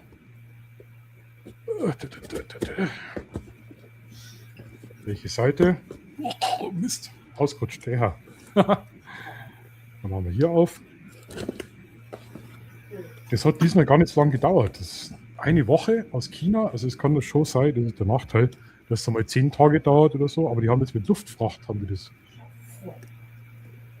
über Belgien läuft das, über Liege, keine Ahnung, was das heißt. Ist das nicht Niederlande? Nein, ich glaube, das ist Belgien. Weil dort bringt auch viel Thema, kommt auch viel über Liege. Das ist doch in Belgien, ne? Ja, irgendwo im Pott. So, schauen wir. Ah ja, typisch, okay, alles klar. Dann das Paket und Leer.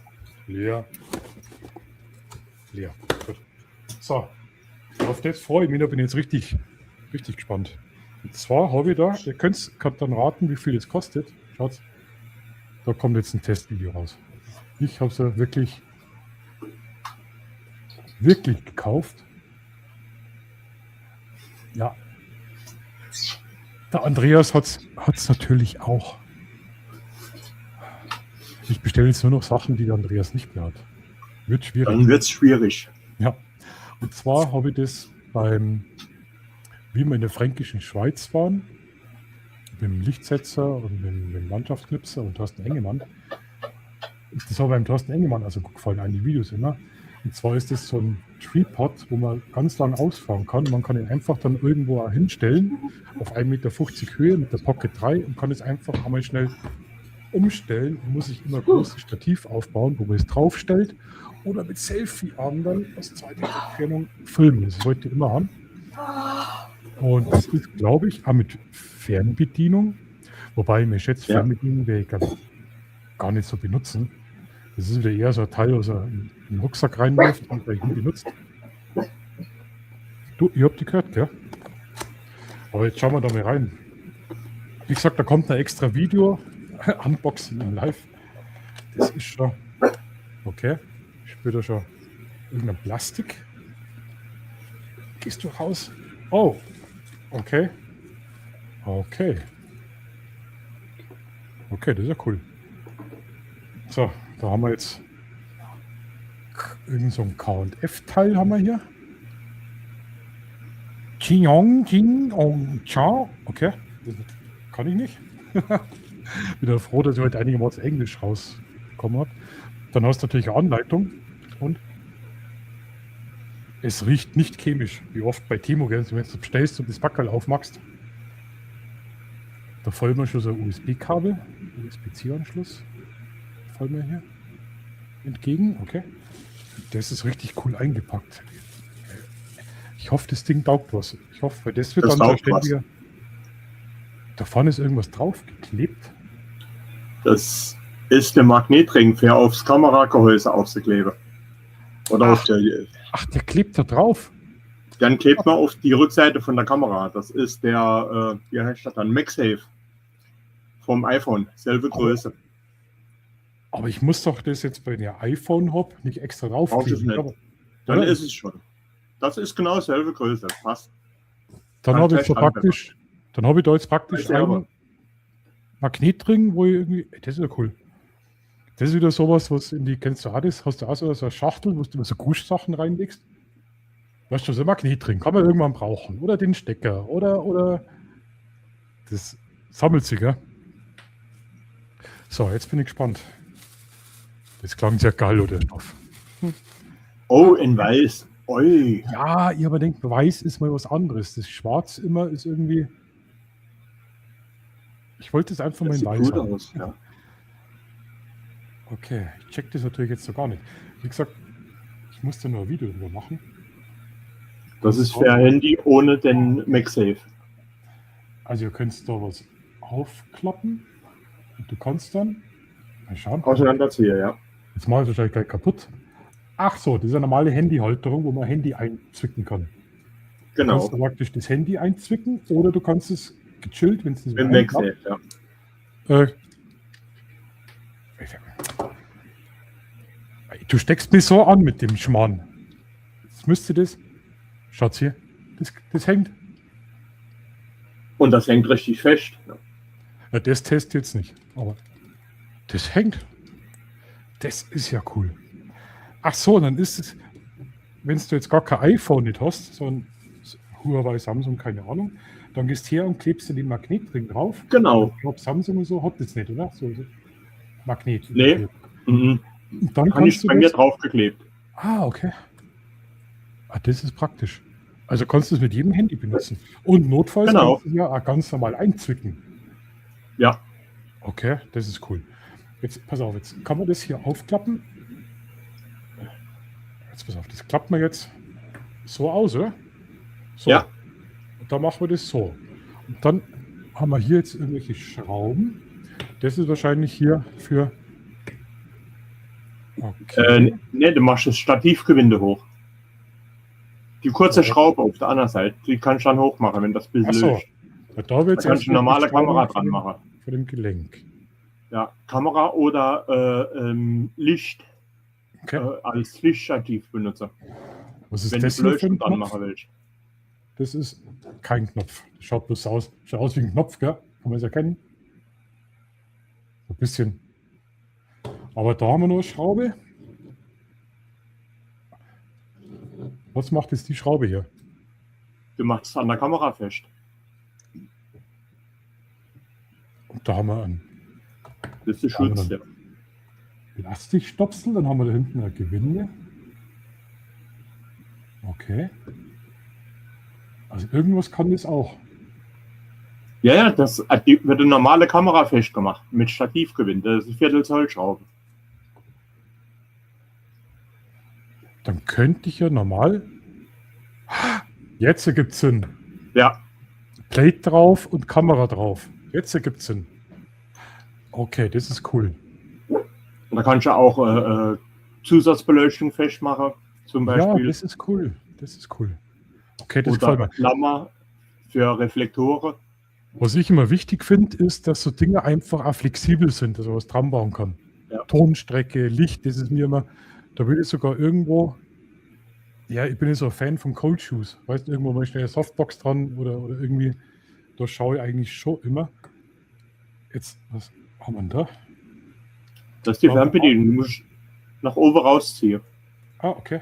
Ich hätte es wahrscheinlich schon wieder kaputt gemacht, weil ich wollte es anziehen. Ich bin so ein Grobmotoriker, ich sag's euch wirklich. Ah, oh, das ist ja witzig. Ha. Also da ist anscheinend eine Fernbedienung dran. Ich glaube, das Stream-Video kann ich gleich für das Produktvideo hernehmen. Das ist, ich bin ja schon voll am Produkt testen. Und da drückst dann drauf. Das wird dann verbunden mit Bluetooth und mit dem Handy praktisch, oder? Genau. Und wie es beim iPhone ist, weiß ich nicht. Bei Android muss man dann die Lautstärke-Taste in der App von der Kamera umstellen Okay. auf Auslöser. Okay, das muss ich ausprobieren. Da unten ist der Ladeanschluss.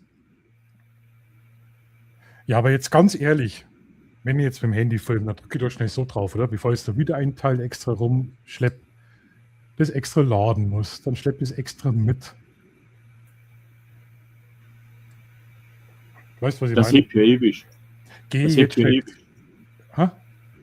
Das hebt ja ewig, die Fernbedienung. Ja, schon, aber Das gehe geht. ich jetzt 2 Meter hin und drücke auf den roten Knopf und gehe dann zurück, oder?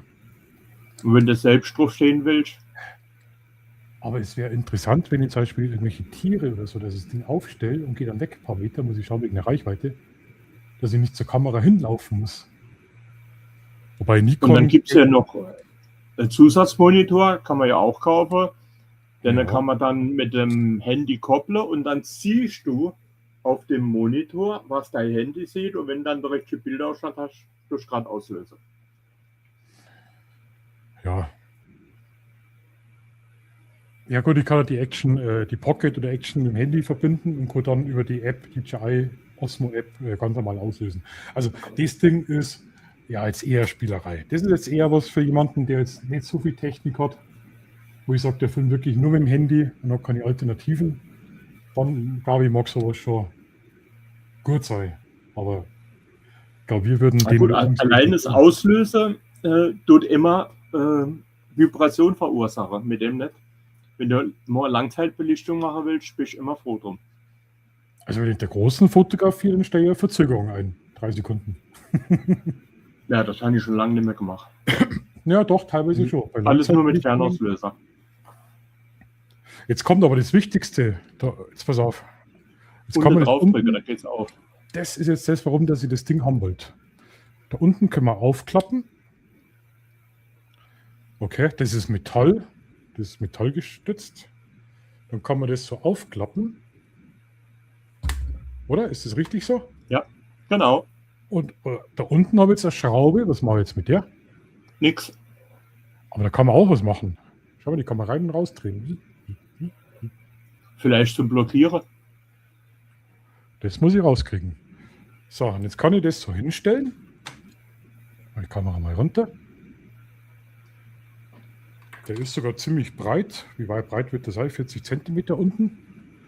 Und jetzt möchte ich aber, dass das ausfährt. Wie fährt das jetzt aus? Jetzt mal ich was kaputt. Hochziehen. Das geht ziemlich stramm. Ah. Ah. Okay. Okay. Jetzt muss ich nochmal. Jetzt brauche ich Platz. Okay. Ja, wie weit geht denn das noch? Ja, ja, bist du deppert? Wow. Ja, genau. So ein Teil. Genau das wollte ich haben. Da, aber die Schraube da unten, das weiß ich nicht. Kann man da vielleicht, wenn man auftritt, dass das automatisch aufspringt? So ein Schnellverschluss. Na, jetzt macht die gar nichts. Ja, weiß nur, dass du drauf drücken tust, dann geht's auf. Dann löst die Sperre und dann springt's auf. Das lässt normal nur auf der Bodenfalle, geht's von allein auf. Ja, genau, das wäre cool, dass man aufdreht und macht das klapp und dann steht das. So, jetzt muss ich mal schauen. Jetzt schaut mal von der Größe. Ja, ist das Ding krass. Jetzt passt auf. Schauen wir mal, ob wir das einigermaßen auf das Bild kriegen. Und Stuhl auf die Seite. So, jetzt schaut euch das Ding an. Die Höhe. Also bei meinem Stativ habe ich wirklich Probleme, dass ich das auf die Höhe kriege. Mein Stativ geht ungefähr mit 1,85 Körpergröße, hast du für oft Probleme von den Stative, aber durch Zuschauen. Ich stehe oft dann. So, jetzt stellt euch das vor. Und wenn man da jetzt die Pocket 3 auch noch drauf hat, die oder andere Größe, dann bist du auf der Höhe. Das schiebt man wirklich nur auseinander und die Pocket 3 drauf. Und ja, gut, es steht schon stabil. Es wackelt ein bisschen hin und her, mein Gott. Aber du Ja, kannst- bei Wind musst du halt ein bisschen aufpassen. Ja, bei Wind. Aber ich wollte jetzt so ein Ding haben, weil du es dann irgendwo einmal schnell hinstellen kannst. Weißt du, stellst es irgendwo Genau. hin. Dann bist du auch schnell ein Video machen, dann gehst drüber, machst die Perspektive, machst einfach schnell dein Video irgendwie, dann nimmst es einfach, stellst es woanders hin. Perfekt. Finde die cool. Finde die Ich richtig finde es cool. auch richtig gut. Und du kannst es ja wirklich dann einmal hernehmen und kannst es als Stick einmal hernehmen. Ja. Also, finde ich cool. Und unten wirklich der kleine Fuß, gell? Das ist.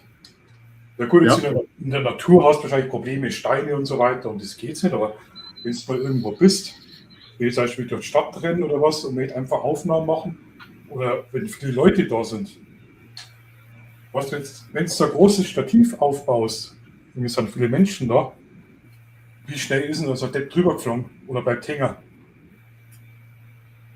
Ja, Ja. passiert schnell. Und sonst habe ich Aber ich immer. finde das gut. Jetzt pass auf. Komm, ich bin gleich da. Das möchte ich jetzt wissen. Das möchte ich jetzt wissen. So, sonst habe ich immer das Stativ. Auch richtig geil. Aber wenn ich jetzt mal schaue, wie ich das aufstelle, das fahren wir jetzt mal aus. Ist auch von K&F, finde ich absolut geil. Wobei mir die Schnellverschlüsse nicht gefallen. Also zum Das ist Gewöhnungssache. Naja, Gewöhnungssache, mir passiert es hier leider öfters, dass mir die optische Sicherheit fehlt. Wenn ich den normalen Anschlüssen habe, sehe ich sofort, wenn ein Ding noch offen ist. Da ist es öfter schon passiert, dass ich eins vergessen habe und stelle es hin, auf einmal knickt mir der Fuß da mal ein bisschen weg. Du hast das Optische nicht, weißt du, das sagst, du kannst es Ja. auf Sicht sehen, da ist was offen. Das ist der Nachteil. Und ganz ehrlich, ob du es jetzt aufdrehst oder mit einer Hand 3 Clips aufmachst, Ja. im Effekt. So, jetzt schaut's her. Jetzt habe ich das riesige Stativ. Was ihr da unten für Grundfläche habt, was ihr dann hinstellt und mit dem Stativ die ganze Zeit dann hierhin. Und das ist das, was mir bei dem Ding total gefällt. Einfach, weil du nicht so viel Platz brauchst. Im Vergleich. Die Fläche und die Fläche. Klar. Und dort denke ich Ist mal halt auch, stabiler. Ne? ja klar, das ist stabiler. Aber ich werde da jetzt kein Nikon draufschrauben. Das mache ich Nein, nicht. macht man nicht. Die Pocket, da fällt nichts um. Aber mir geht es ja einfach darum, zum Beispiel Perchtenlauf, das sind so wie Zuschauer. Du kostet irgendwie so einen großen Stativ. Das dauert 2 Minuten, dann fällt der erste Depp drüber. Und das Ding Ja. ist halt einfach kleiner von der Grundfläche. Cool, das wollte ich immer haben. Ja, perfekt. Das hat mich jetzt interessiert. Der Vergleich, was? Bestell mir den, ja. Ja, das ist cool. So, und jetzt könnt ihr raten, wie viel das Ding kostet. Du weißt es. Ja. Ohne Pixelcode 30 Euro. Und ganz ehrlich, für 30 Euro, also da macht man nichts falsch. Nee. Das hätte eigentlich kein Werbevideo werden sollen, aber wenn ich es auspacke, muss ich das natürlich auch gleich testen. Ja? Und du könntest es sogar einen Tisch hinstellen. Wobei für einen Schreibtisch ist das Ding halt unten schon ziemlich groß. Gell? Ja, ist ja ziemlich hoch dann. Aber das ist echt cool. Und dann klappst du es zu. Zack. Klapp, klapp. Und dann kann man das bestimmt auch noch einklappen. In andere Richtung, genau. So, und jetzt ist es handgroß. Zum Vergleich. Moment. Machen wir einfach schnell einen Vergleich. Na gut, das ist jetzt ein schlechter Vergleich. Mit der Pocket 2. Aber viele wissen ja, wie groß die Pocket 2 ist. Doppelt so groß wie die Pocket 2. Finde jetzt wirklich handlich. Finde ich nicht schlecht, oder? Das ist richtig. Ja. Vollkommen legitim. Ach so, ich glaube, ich habe mir so eine blöde Schale auch gekauft. Der Timo. Gefällt mir.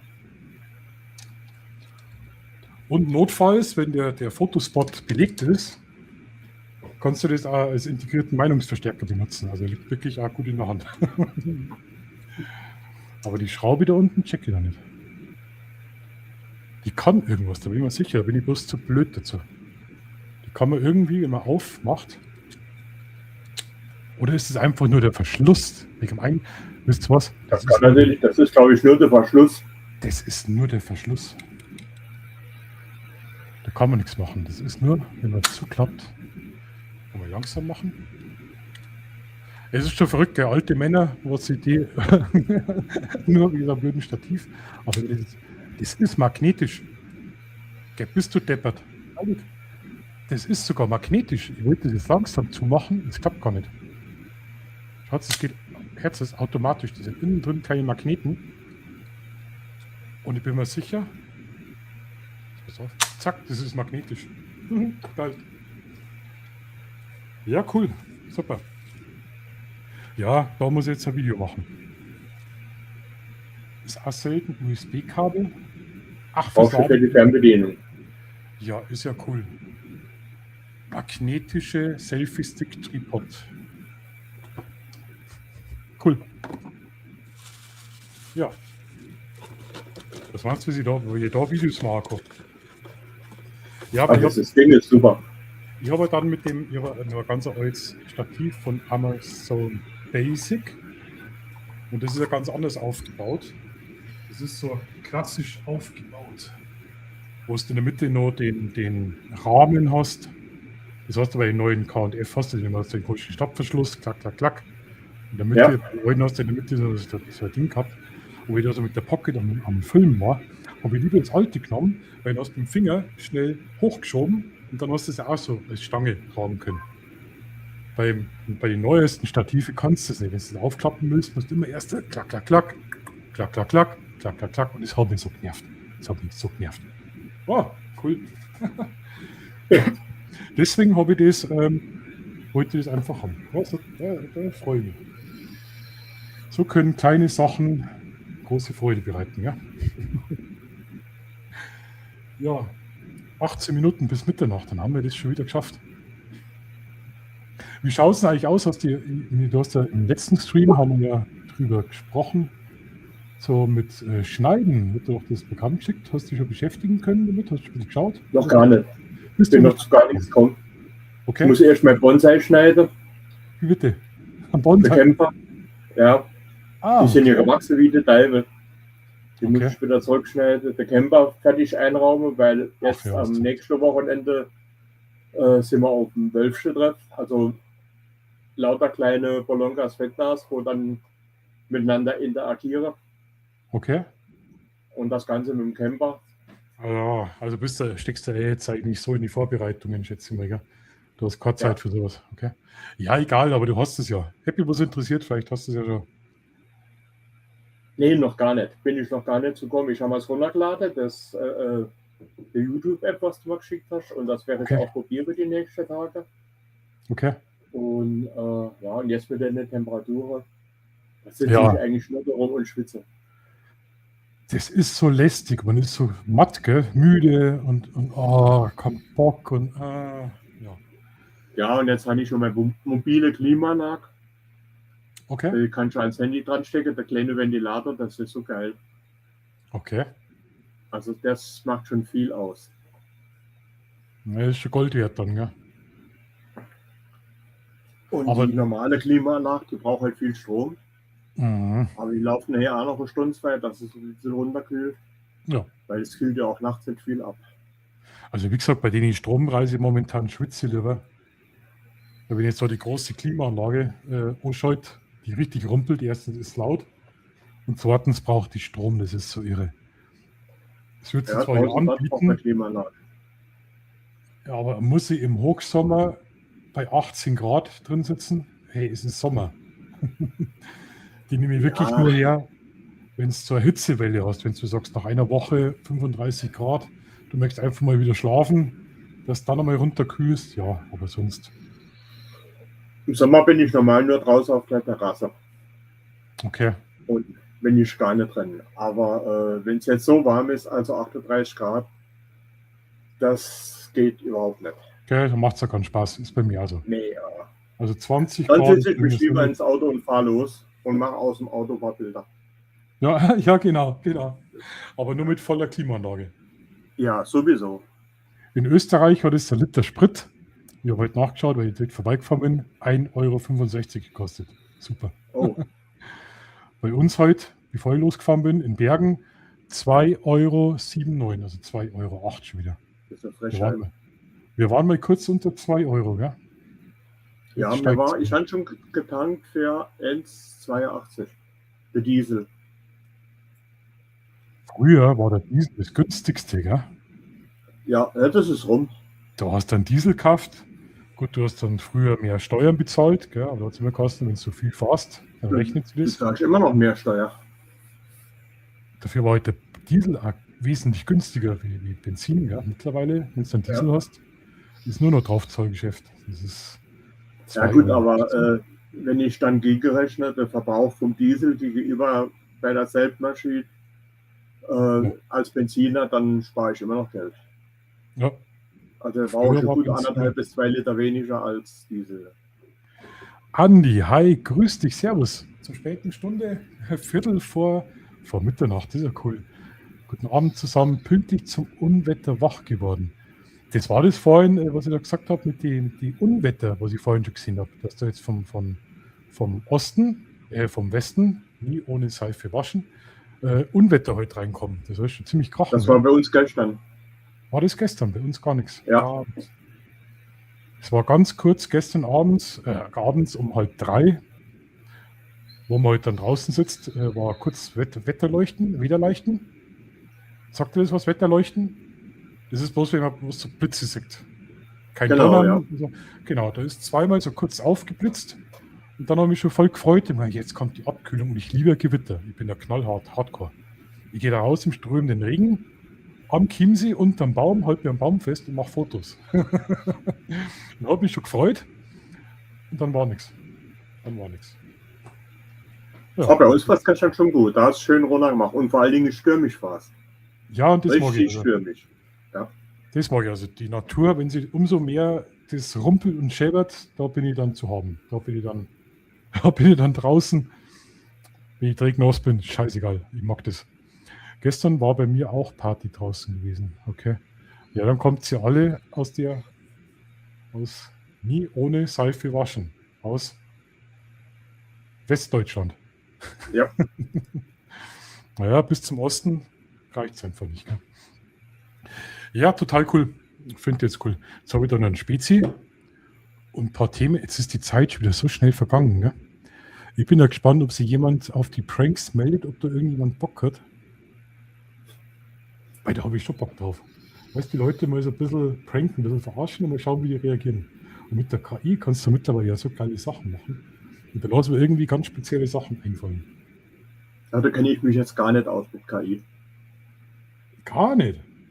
Gar nicht. Null. Okay. Außer das, was am Handy ist, da muss so Ja. irgendeine Teile wegmachen vom Bild, aber sonst überhaupt nicht. Hat Ja, mich auch gut. noch nie interessiert. Mit KI habe ich mir schon von Anfang an beschäftigt. Da hast du ja so für so ein Video, so 10 Sekunden Video, wenn du irgendwas mit KI machen wolltest, hat das tagelang gedauert, bis das gerechnet worden ist. Also, und jetzt machst Da du waren die es. Rechner wahrscheinlich auch noch langsamer. Ne? Ja, auf meinem C64 dauert es ein bisschen. Haben wir im letzten Stream schon gehabt. Und also das waren Zeiten, da hat die KI wirklich zum Rechnen braucht. Du hast Power gebraucht für den Rechner. Das war irre. Und mittlerweile am Handy, es wird Woche zu Woche, würde ich schon fast sagen, besser. Das wird total irre. Du musst nichts Bei mehr können. jedem Update, ja. Ich habe zum Beispiel bei Fotowettbewerbe wohne 3 Ländereck, so als für ein Erdkunde-Deppen, Deutschland, Holland, Belgien. Oh, ich bin gut. Das ist praktisch, das sind die Rheinländer, wo der Rhein durchfließt, gell? Gut. Bei Fotowettbewerben habe ich schon teilgenommen. Mit KI-Bild. Hat Weil doch ich das dann gut wirklich an. ausprobieren wollte, ob ich durchkomme. Und da waren wirklich Fotografen dabei, die dann so Fotobesprechung gemacht haben. Und da habe ich einen Leuchtturm genommen und habe da eine Kapelle eingefügt und Wanderer und Berge und Drohnen. Heute will man es sofort kennen. Und das Bild ist durchgegangen. Ich habe das dann schon aufgelöst, habe gesagt, das war ein Test. Ich wollte mal schauen, wie gut ihr seid.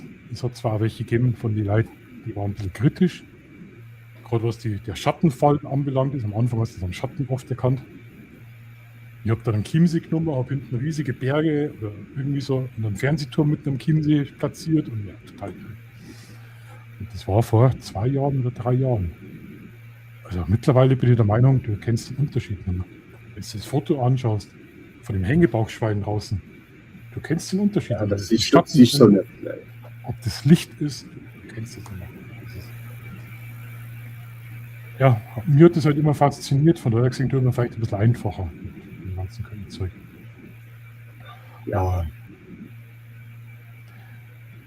Ich find's praktisch, wenn ich Videos mache, Shorts mache, ich brauche irgendwie so, früher waren es so GIFs, die blinken oder so, oder mal mit der KI schnell irgendeinen kleinen Film, so kleine Icons, das ich einblenden kann. Für sowas finde ich schon praktisch. ja, man kann schon viel damit machen, aber sage ich jetzt mal, bei Fotos, für mich ist da schon immer der Weg das Ziel. Also wie ich das Bild mache, ja. Ja, da gibt es auch verschiedene Meinungen. Da weiß ich zum Beispiel mit Murat, da habe ich auch schon diskutiert. Da kann ich mit Murat immer ganz schön diskutieren. Der Murat, wie er da noch aktiv fotografiert hat immer gerne einmal den Himmel ausgewechselt. Wenn der Himmel scheiße war, dann ist der Himmel ausgewechselt worden und dann sind jetzt spannende Wolken eingefügt worden. Also. Ja, das hat er von Pavel Kaplun. Der Pavel Kaplun sagt, wenn ich ein Bild mache und ich komme da nur einmal hin und nie mehr.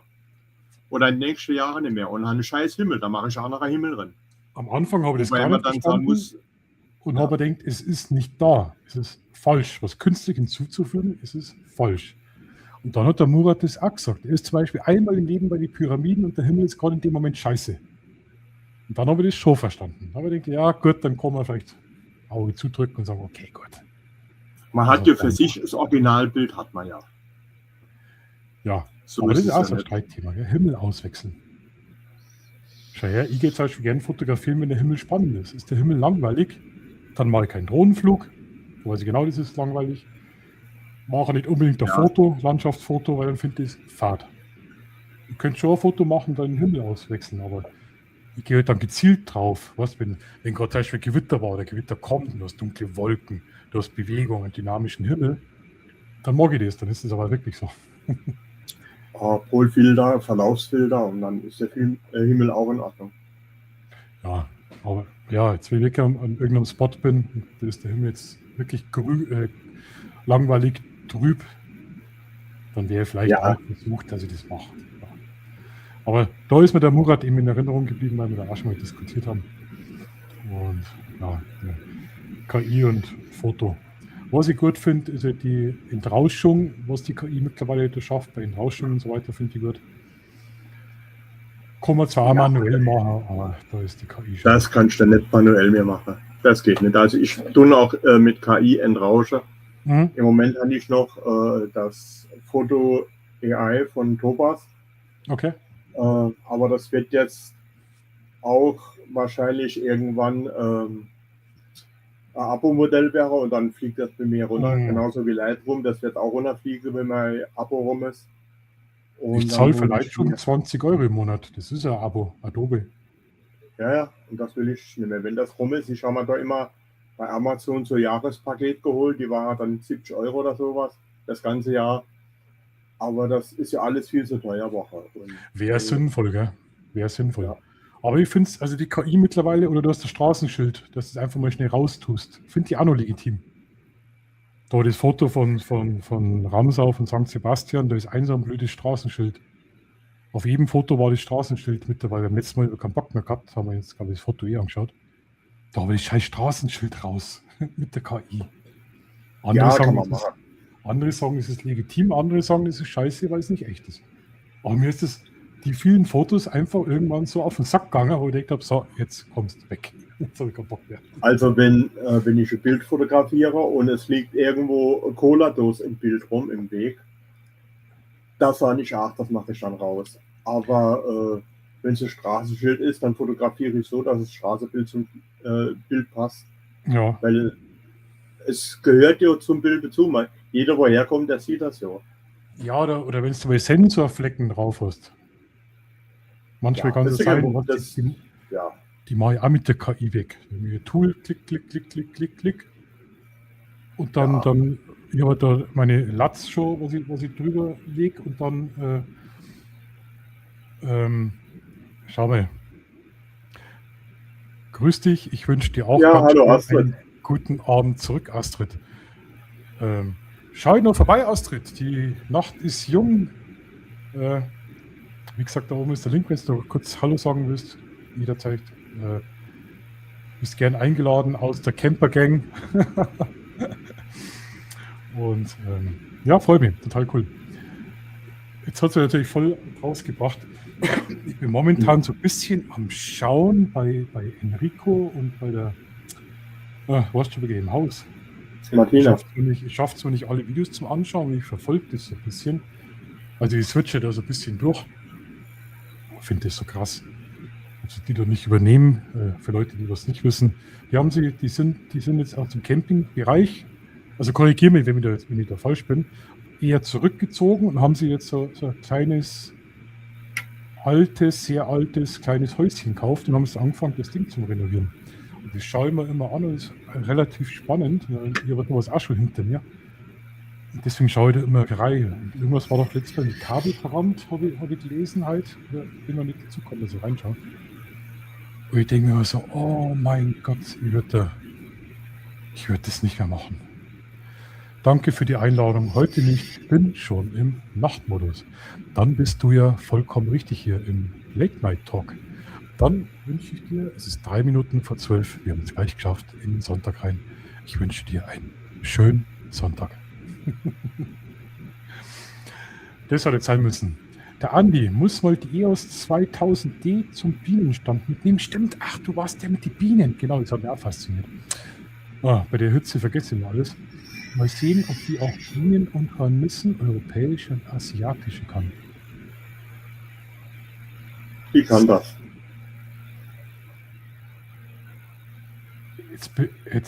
Also habe ich jetzt gerade einen Denkfehler. Ich denke jetzt an die Augenerkennung, Augenfokus. Nee. Das habe ich noch nicht.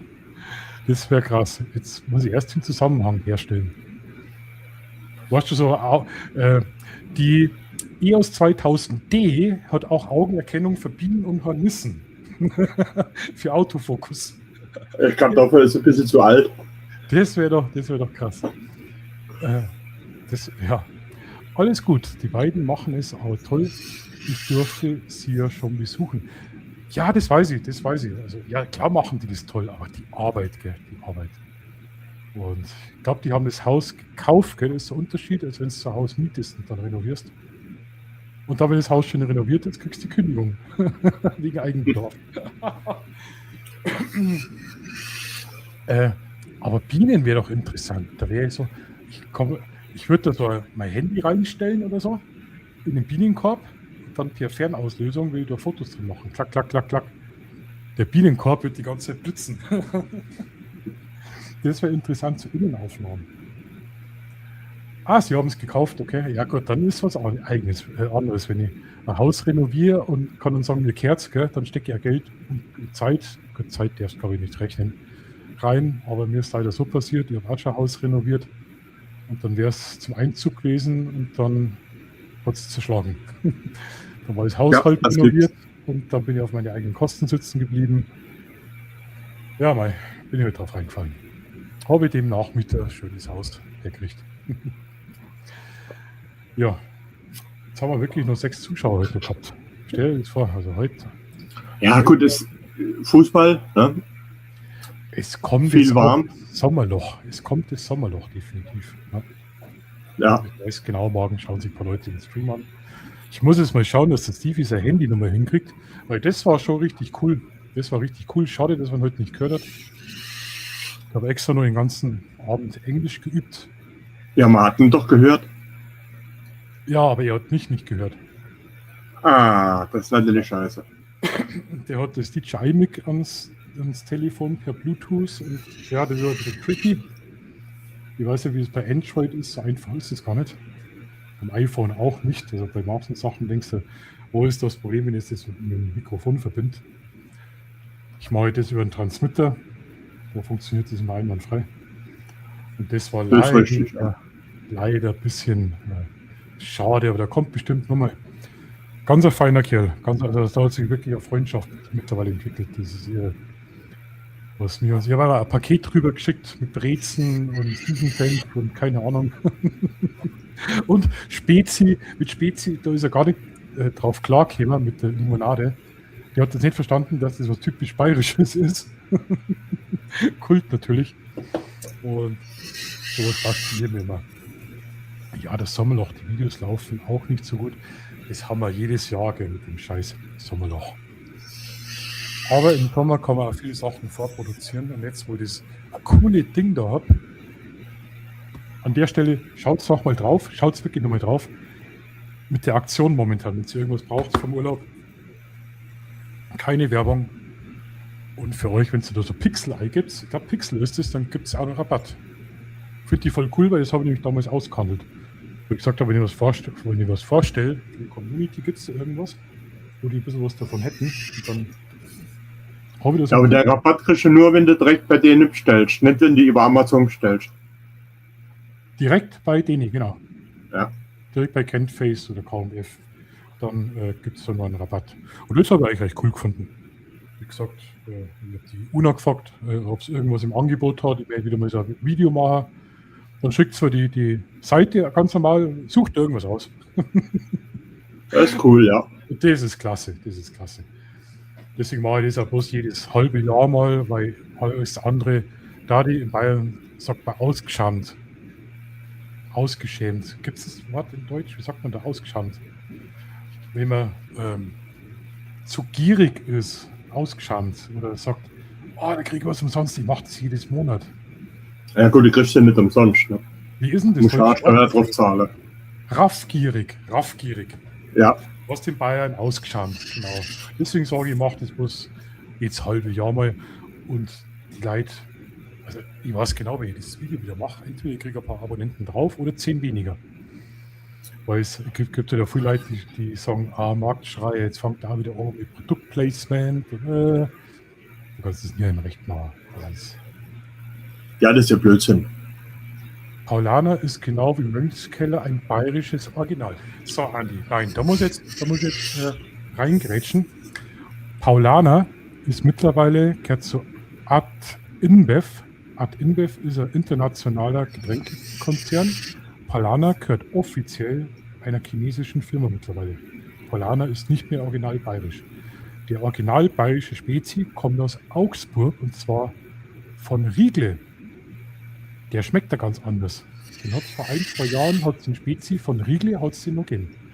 Aber Riegle hat Paulaner damals das Rezept gegeben zum Benutzen. Und die haben sie im Rechtsstreit, haben sie die leider nicht einigen können. Deswegen gibt es einen Original-Spezi von Riegle, müsst ihr schauen, gibt es nicht mehr. Und der hat richtig geiler geschmeckt. Und jetzt puncht ein Paulaner in München zusammen. Und es ist nicht mehr der Original-Spezi und schmeckt ja ganz anders. Das wollte ich nur mal ganz kurz sagen, weil jeder Mann über Paulaner und so weiter, das sind bayerische Brauereien. Es ist nicht mehr so. Es gehört große Getränkekonzerne. Total verrückt. Da kauft man eigentlich dann nur noch den Namen Paulaner Biergarten. Ja. So, ich wünsche euch einen wunderschönen Sonntag. Ich bin raus. Ja, jetzt haben wir... Schlaf gut. Genau, Schönheitsschlaf, gell, Astrid? Und ich nehme mich beim Wort. Nächsten Samstag antreten, Livestream. Jetzt würde ich sagen, jetzt haben wir es wirklich geschafft in den Sonntag rein. Jetzt werde ich ganz zügig Schluss machen. Wir können später noch gerne weiterreden, Andreas. Ob ich es bis um 2:30 noch schafft, das weiß ich nicht. Ich kann es euch sagen, nach dem Stream kommen immer die richtig coolen Gespräche. Wirklich. Und Andreas und ich haben gestern im letzten Stream, ich glaube, wir haben 2 oder 2:30 gesprochen, weil wir so coole Themen noch gehabt haben. Also, irre. Aber heute, glaube ich, werde ich es so lange nicht schaffen. In Wirklichkeit beende ich den Stream jetzt so schnell, weil ich jetzt dann eine rauchen gehen will. Nee. Doch, genau. Und ich möchte mich an der Stelle bei euch bedanken für den zweiten Late Night Talk. Ich hoffe, das Format gefällt euch. Schaut es euch an. Wenn ihr Ideen habt, wenn ihr Fragen habt, also Stevie, an dieser Stelle, International Gandhi, thank you very much for your visit. I was very proud. Set to join that stream, and I hope I will hear you soon, read you soon, and thank you very much, and big greeting to Portland, Oregon. It was really nice. And I hope if your microphone works next time, I can say, hello, Stevie, welcome back again my stream. So, das war jetzt mein Englisch, mein bayerisches Original Super Englisch. Kannst du Englisch, Andreas? Nee, gar nicht. Okay. So ein paar Brocken verstehe ich, aber das war's dann. Also, ich habe jetzt praktisch einfach nur Servus an Sie wieder schöne Grüße ausgerichtet. Zu dem Thema Pranks, wenn ihr Ideen habt, wen könnte man mal so richtig verarschen? Ihr habt voll Bock drauf, schreibt es da drunter. Wenn ihr die Fotos anschaut, was wir heute angeschaut haben fürs nächste Video, wenn du sagst, du Markus, das finde ich voll cool, nimm das Foto. Ihr könnt entscheiden, welche Fotos das im nächsten Video reinkommen. Und wie gesagt, nochmal an der Stelle vielen Dank auch für die Leute, die es am Sonntag anschauen. Nochmal vielen Dank. Vielen Dank an die ganzen Supporter und auch die Kanalmitglieder. Also das letzte Wort kriegt jetzt der Andreas aus Rheinau. Bitteschön. Ja, ich möchte mich auch jetzt recht herzlich bedanken, dass er hier wart und erzähl es weiter, dass er im Chat ist, ohne festes Thema, einfach nur Spaß und da können alle reinkommen. Das ist cool, richtig cool. Ja, also freut mich. Eine sehr angenehme Runde immer mit dir. Gut, ich bin ein bisschen mehr aufgedreht immer. Du bist eher so der Ruhepol, finde ich total klasse. Und das Ganze nochmal bitte auf Englisch, Andreas, und dann können wir uns verabschieden. Bitteschön. Very well. Okay. Also, ich gehe jetzt da auf Stream beenden und ciao und schönen Sonntag. Servus. Schönen Sonntag euch alle. Ja, Tschüss. schönen Sonntag. Beenden.